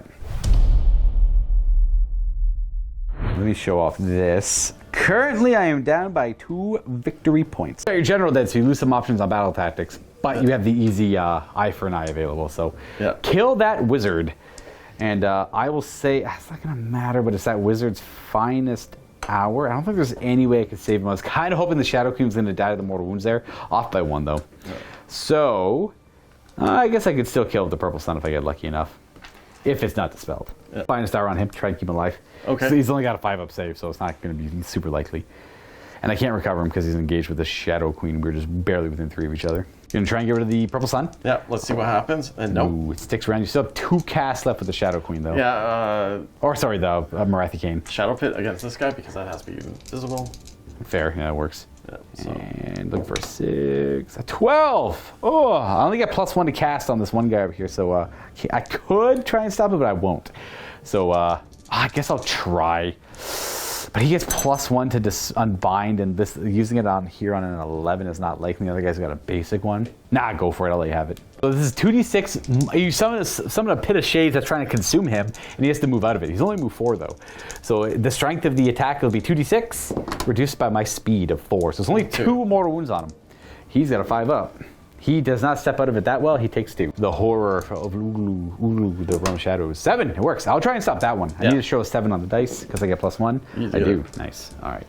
So 2, 4, 6. I'm gonna do some nasty out of sequence shooting with these Darkstalkers. They probably shot like 200 arrows this game. Forgot to do heroic leadership though on Morathi Khaine, so we'll get an extra one because Morathi Khaine's a general. So you actually didn't lose your general overall. You have 2 generals in this game, so you still get your 2 command points. One will be used to volley with them, so you have 1 left, and then you have 1 extra one on heroic leadership. So you still have 2 active ones left.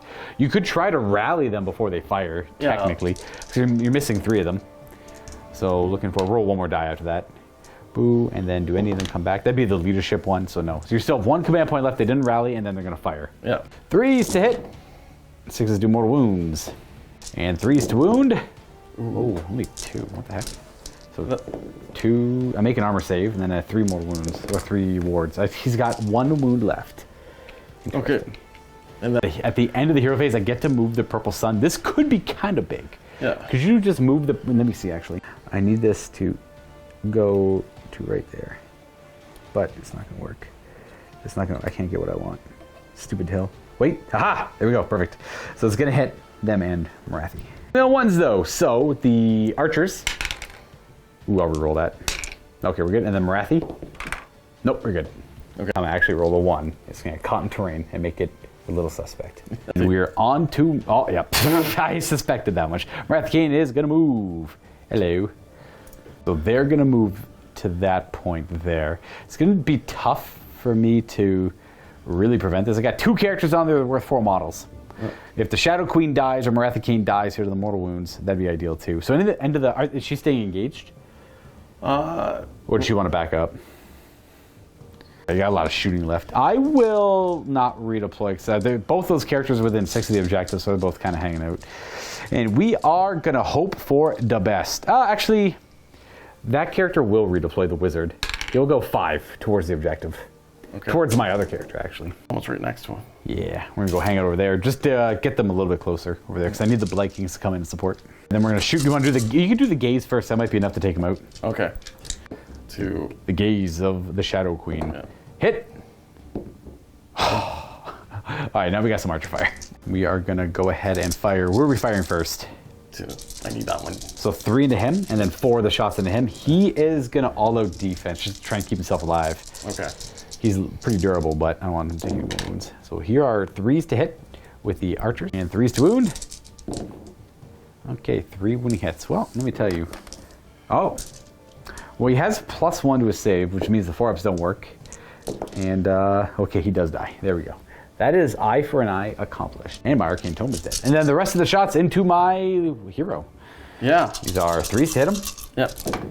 Boop. And 1 more wound. And 3 saves and a mortal wound. That was it, Yeah. So he's got Mystic Shield and Finest and all the defense. So he's got 2 up save. Yeah. And he rerolls 1s because he's got the relic. He's got wounds on him. Yeah. And then we have a mortal wound, which I do not ignore. 4 remaining wounds left, and then we're on to charging. Yeah. She Shadow might die anyway due to just. Well, she's gonna. Yeah, there's a damn good chance they die now. I got 1 wound left and 2 4-ups. I hope Yeah. for mortal wounds. Yeah. Yeah. Shadow Queen's going in. Yeah. Go. 6. I'm pretty sure that. It does fail 4 to victory. Need a 7 on the charge from the Shadow Queen. Can she influence it? No. Shadow Queen will not be helping out. Charge these guys then. All right, the Bloodstalkers. They got to get into combat for the grand strategy. If they fail this, 6. Nope. What do they need us? That's just a failed charge. It was like a 7-inch charge. The redeploy saved him. I guess that's kind of anticlimactic. Yeah. But it is what it is, I suppose. Reroll the. I guess if you had the reroll for that, she probably shouldn't have reroll. But hypothetically, if you used her reroll for them, it still would have been a fail. Yeah. Yeah. All 3 rolls are just generally not great, so it wouldn't have mattered where the rerolls went. No. So it was just the dice saying no, you don't get to. No. You don't get to go. All right. So that's that. That's kind of it. The disease markers. So I don't care about them up there anymore. I just have to deal with these 2 monsters here. So the Shadow Queen takes a mortal wound on a 5-up. She ignores it. Nope. She succumbs to the disease and is slain. And that means Khaine kind of creeps into the shadows to go and leave the battlefield. And my turn. You're scoring. You actually get 0 points this turn, I think. No, I got my battle tactics. Oh, you did? Battle tactic. I forgot the battle tactic. You get 2 points. Yes, that's pretty good, actually. And on my turn 5, it's none too exciting. So the current score, without grand strategies involved, is I'm at 15 and you're currently at 19. Yeah. So 4 points. I can only get 3. I can't do any of the battle tactics. I was holding gaining momentum a little bit here. Not gaining momentum. Yeah, kind of gaining momentum. But that only was relevant if you made the charge. However, if you made the charge, you would have had a hell of a lot more points this turn too, so it would have been a little bit tighter. I'll do a hypothetical afterwards. So without me doing any battle tactics, I will just stay on the 2 objectives and I'll get 3 points. That'll put me at 18 to your 19. However, I get my grand strategy and you do not. and that'll be the difference there. Yeah. Only because they did not see melee this game, nor were they slain. It's a pretty good grand strategy. It just came down to a bad roll. Like, because you got within 3. I redeployed 5 away, so it was a 5-inch. It was a difficult charge. Well, they didn't quite get within 3 because of the hill. They couldn't balance, so that's why the 5-inch redeploy was kind of helpful. Yeah. But it came down to that, and It was close. It was close. It was a damn close game. A little bit of a wild one, I will say. I don't know where my mind was at. And then, but I guess, it kind of all comes down. I made like a crap ton of Feel No Pains, like the whole game. It was like all Feel No Pain. So like, even though I wasn't getting any victory points, I was holding enough to get them later on in the game, which kind of mattered there. So yeah, my grand strategy, if anyone was curious, is have more champions on the battlefield than my opponent does. I got 3 still remaining. I got the wizard, and my general, and you got nada. They all died. So I will get my grand strategy, and that's the major difference there. But man, I actually hate this mission because of Nurgle. Nurgle does not want to play this mission. We'll jump into a post game, and we'll do a little bit of a theory on what the score would have looked like had everything gone right for you and everything gone right for me. Yeah. And paired with this match you just watched in the vault, we got 2,000 points of 2 brand new codexes here. We got the Beast of Chaos against the Gloomspite Gitz in a 2,000 point game. It'll be Steve and Luca playing both these armies, and if you're not a member, all you have to do is click on the link down below to sign up for a 7-day free trial to check it out and have access to it. It is also available to our YouTube members. Thanks again for watching. Enjoy the post game, and I'll catch you all next time very soon. So hypothetically, so the score is I would win by 15, go to 18. I win by 2 points. It's not bad. It's pretty damn close. All the way to turn 5, it came down to a couple rolls. That's a pretty damn good game. No, it's an awesome game. But the actual, so say you charged in and you do some damage. You probably don't kill too much really with their melee stuff, but you get balled. You don't really lose much either. They don't really hit too hard. So I don't really kill you. You don't really kill me. Maybe you lose a couple models. You're fine. Yeah. You would have the objective because you'd have 5 to my 4. Yeah. So you would then gain 1 additional point on your turn, which means you would have been at 20. Then your grand strategy as well, 23. On the flip side, you would have controlled that objective. I would have had 2 separate battle tactics I could have done is take control of a new one is take control of an objective you control with 2 of my champions. Yeah, and there's 2 champions. They're probably not going to die because I would have recovered him or I would have tried to. Hypothetically, that one's not a guarantee, so he would have failed. He is Brave 9. He would have healed. Oh yeah. 2. So he would have had a 2 up save rolling ones with all low defense against them because they don't really have any rend in melee, nor do they do more wounds in melee. No. So you would have been in there. These guys would have moved 4, and they would have needed a pretty high charge. They would have needed that's a 7. I think they need like a 9 or a 10. Yeah. There you go, a 10. They might have made it with a 10. I don't know. It's kind of vague. Assume they do make it with a 10. They would probably cut them up. Oh, easily. A little bit, yeah. And then you can't inspire them either when you're near my one guy. So they probably would have ran away. Yeah, yeah, they would have ran away. And then that'd be kind of it. So you would have been at 23, and then I would have gotten 3, and then 5 for the battle tactic, which would have put me at 20. I did a tie game because I would have got my grand strategy as well. It would have been a tie game. If your turn went a little bit better and my turn went as well as I hypothetically rolled, it would have been a tie game. So that's the only difference, really. Yeah. Not too bad. Okay. Well, also you managed to rally your guys. That was huge. Yeah, it stopped that one battle. Well, it would have been nicer that one lived too when the 2 units back here. One was diseased and coughed up her lungs and died. It kind of screwed up the battle tactic. Yeah. There was a lot of cool clutch moments there. I can't believe I just scuffed so many battle tactics early on. This was a tough mission though. It's a weird one. It's a cool mission because it makes me feel passion, I guess, in one way. I hate it. I cannot stand it, but it's not like I hate it. I refuse to play it. It's more like, oh, I hate. You guys know what I mean, right? It's like, this stupid mission, dude. Yeah. And I'm playing Nurgle too. God, it's just so hard to get. It took me. I didn't get to the objectives until the 3rd battle round. You were there right away because you move fast. It's a nice thing to see speed really matter on this mission here. Yeah. Because you do deploy pretty far away from it, realistically. It's I think it's it's either 20.5 inches away from the objective at the farthest corner or 21.5. I can't remember what the math is on it. But you pretty much need something that moves 8 just to get there because you move 14. I think it was about 20 inches exactly because the 8-inch move exactly got you there. No, it was a little bit less than that because the exactly. Yeah, the 8-inch got me just enough. You could have had a little bit extra movement, but you didn't need it. You just stayed exactly 6 ways. So yeah, the 8-inch move is nice. Man, it's nuts. So I guess the objective is actually about 18 inches away. Yeah. That's why my guys were making a turn 1. but I can't quite remember exactly. It's been a while now. We've been playing all day. It was a nuts one, though. And then once my guys finally commit to getting out there, they fight for like 2 seconds, and then the objectives disappear. And then they have to run right back to the middle. That's kind of tough for this list I built. This list I built is definitely for like a 3 objective, like 1 in the middle, 1 on the left flank, 1 on the right flank. There's a couple like that, but that's what this list is really built for. And then the Plague Bears are there just to hold my objective, while the Blight Kings go forward and hopefully just like literally outmuscle their opponent while not dying. Which they did. Which they try and do. And then I changed up the list a little bit. I loaded it up pretty heavily with the champions. Yeah. So I got the 3 wizards, which are pretty powerful. And then that guy's pretty durable, and he has a really good command trait.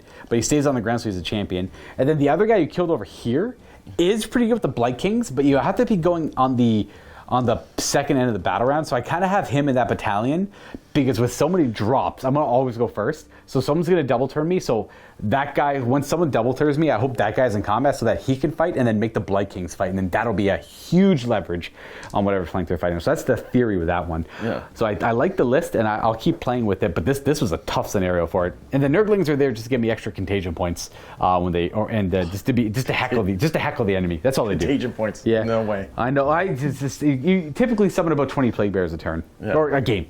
Yeah. Or if you're really lucky and the territories work in your favor, you can get a great unclean one later on, which is one of the battle tactics. Which I'm trying to think of, like maybe just signing up for, like saving up for that one, but it's just so you have to kind of like skew into the demon side of it to get more contagion points rather than mortal stuff. So just summoning 10 Plague Bears or like a hero here and there kind of works out pretty well.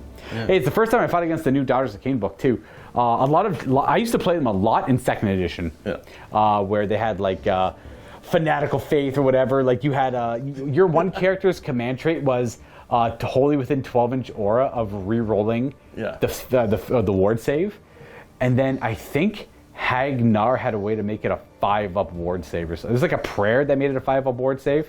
No, the command trait was +1 to the ward save to everything wholly within 12, and then you could have the hag queen have a prayer that let them re-roll their ward save. So they had a 5-up real ward save, which is better than a 4-up ward mathematically.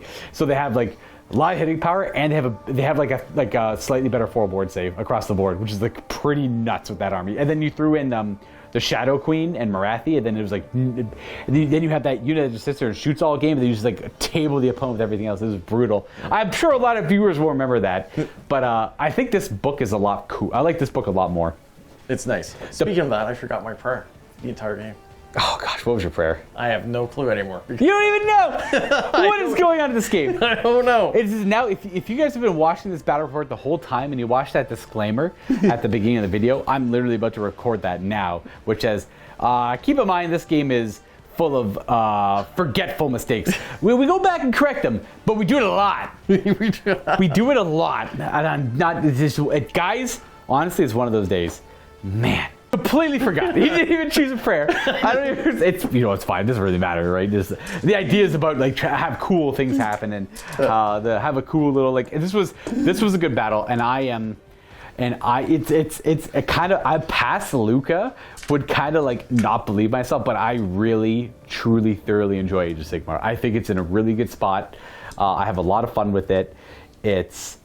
It kind of reminds me of like old Warhammer Fantasy, the way I want it, where it's like all the Warhammer Fantasy battles were kind of like samey. It was like you line up, and we scrap or whatever. But like the game itself would tell a story because like of something weird happening, and like a lot of things kind of came up. I remember key moments in the game. Like I remember in like 40K a little bit here too, but this game is a hell of a lot swingier than 40K is because there's a lot less guarantees in Sigmar as there is in 40K. Charges are harder typically because of redeploys, and there's a lot more things are more difficult. So when you accomplish something, it's usually kind of difficult. And I can see the pacing. Now, granted, I'm playing Nurgle, so I'm playing like Nurgle Warriors of Chaos from back in the day, and that wasn't like overly exciting. But like fighting against the Dark Elves, they're fast, they're live, they have trickery. It's cool. Like I'm seeing a lot more of that too. And the endless spells are a very nice touch of the game too. I have a lot of fun with endless spells, especially as Nurgle. What I might consider doing for endless spells is dropping the Purple Sun for fun and bringing 2 different, because he's 90 points. That's big. That's kind of expensive, so I could bring like a 40 and a 50. Yeah. Because you know how he was flying around spreading diseases? I could have 2 different endless spells doing that. Oh, nice. Spreading a lot more diseases all over the table. But the Purple Sun has a powerful individual effect. So that's kind of where I'm a little iffy on. I'm like, I don't know, like which one would I rather do? I think I'm going to try my next. I like the list a lot how it is. Maybe I'll try and find room for some Puskoil Blightlords. That's the guys on the big flies, but they're just too expensive and they don't fit into this season very well. So I really think I like the list the way it is, but I might change up the Purple Sun for like two different on the spells, and that's like effectively it. And that's kind of how the list will vary. But otherwise, like a crap ton of fun, and I really like this Maggotkin list, and I like this new season because I like the focus on the guys on foot. The characters on foot is pretty fun. I like that quite a bit. I like it too. It's been a blast. I had a blast. That's good. Oh, I'm glad you enjoyed it and give you a good path for the rest of your this season's games of Age of Sigmar, essentially. Yeah. Because they're about every 6 months. It seems they're going to change. So I guess everyone at home keep that in mind. Play as much as you can, but don't get too attached to it because it will go faster than you expect. Especially if you're only playing like 1 game a month or 2 games a month, and you're only really going to play, like when you think about it, like 1 or 6 to 12 games of like Age of Sigmar if you're only playing that much of that season. So just try and keep it fresh, keep in mind, or just don't worry about the season stuff. Just play the game as it is out of the book. Because that's perfectly good too. Anyways, thanks again for tuning in, everyone. Thank you very much for coming in and playing some Age of Sigmar with me here, Derek. All the way from Orangeville, Ontario. So if you're a couple hours away, guys, it's like a drive in. We buy you food, we hang out all day. You get to meet everyone. You get to see what everyone else is doing. Kind of get to see the studios and all that stuff. So thank you again for being such an excellent guest. And sticking with me. This is a long day. It's a long day of wargaming. Anyways, guys, happy wargaming. I'll catch you next time for some more Age of Sigmar. Toodaloo now.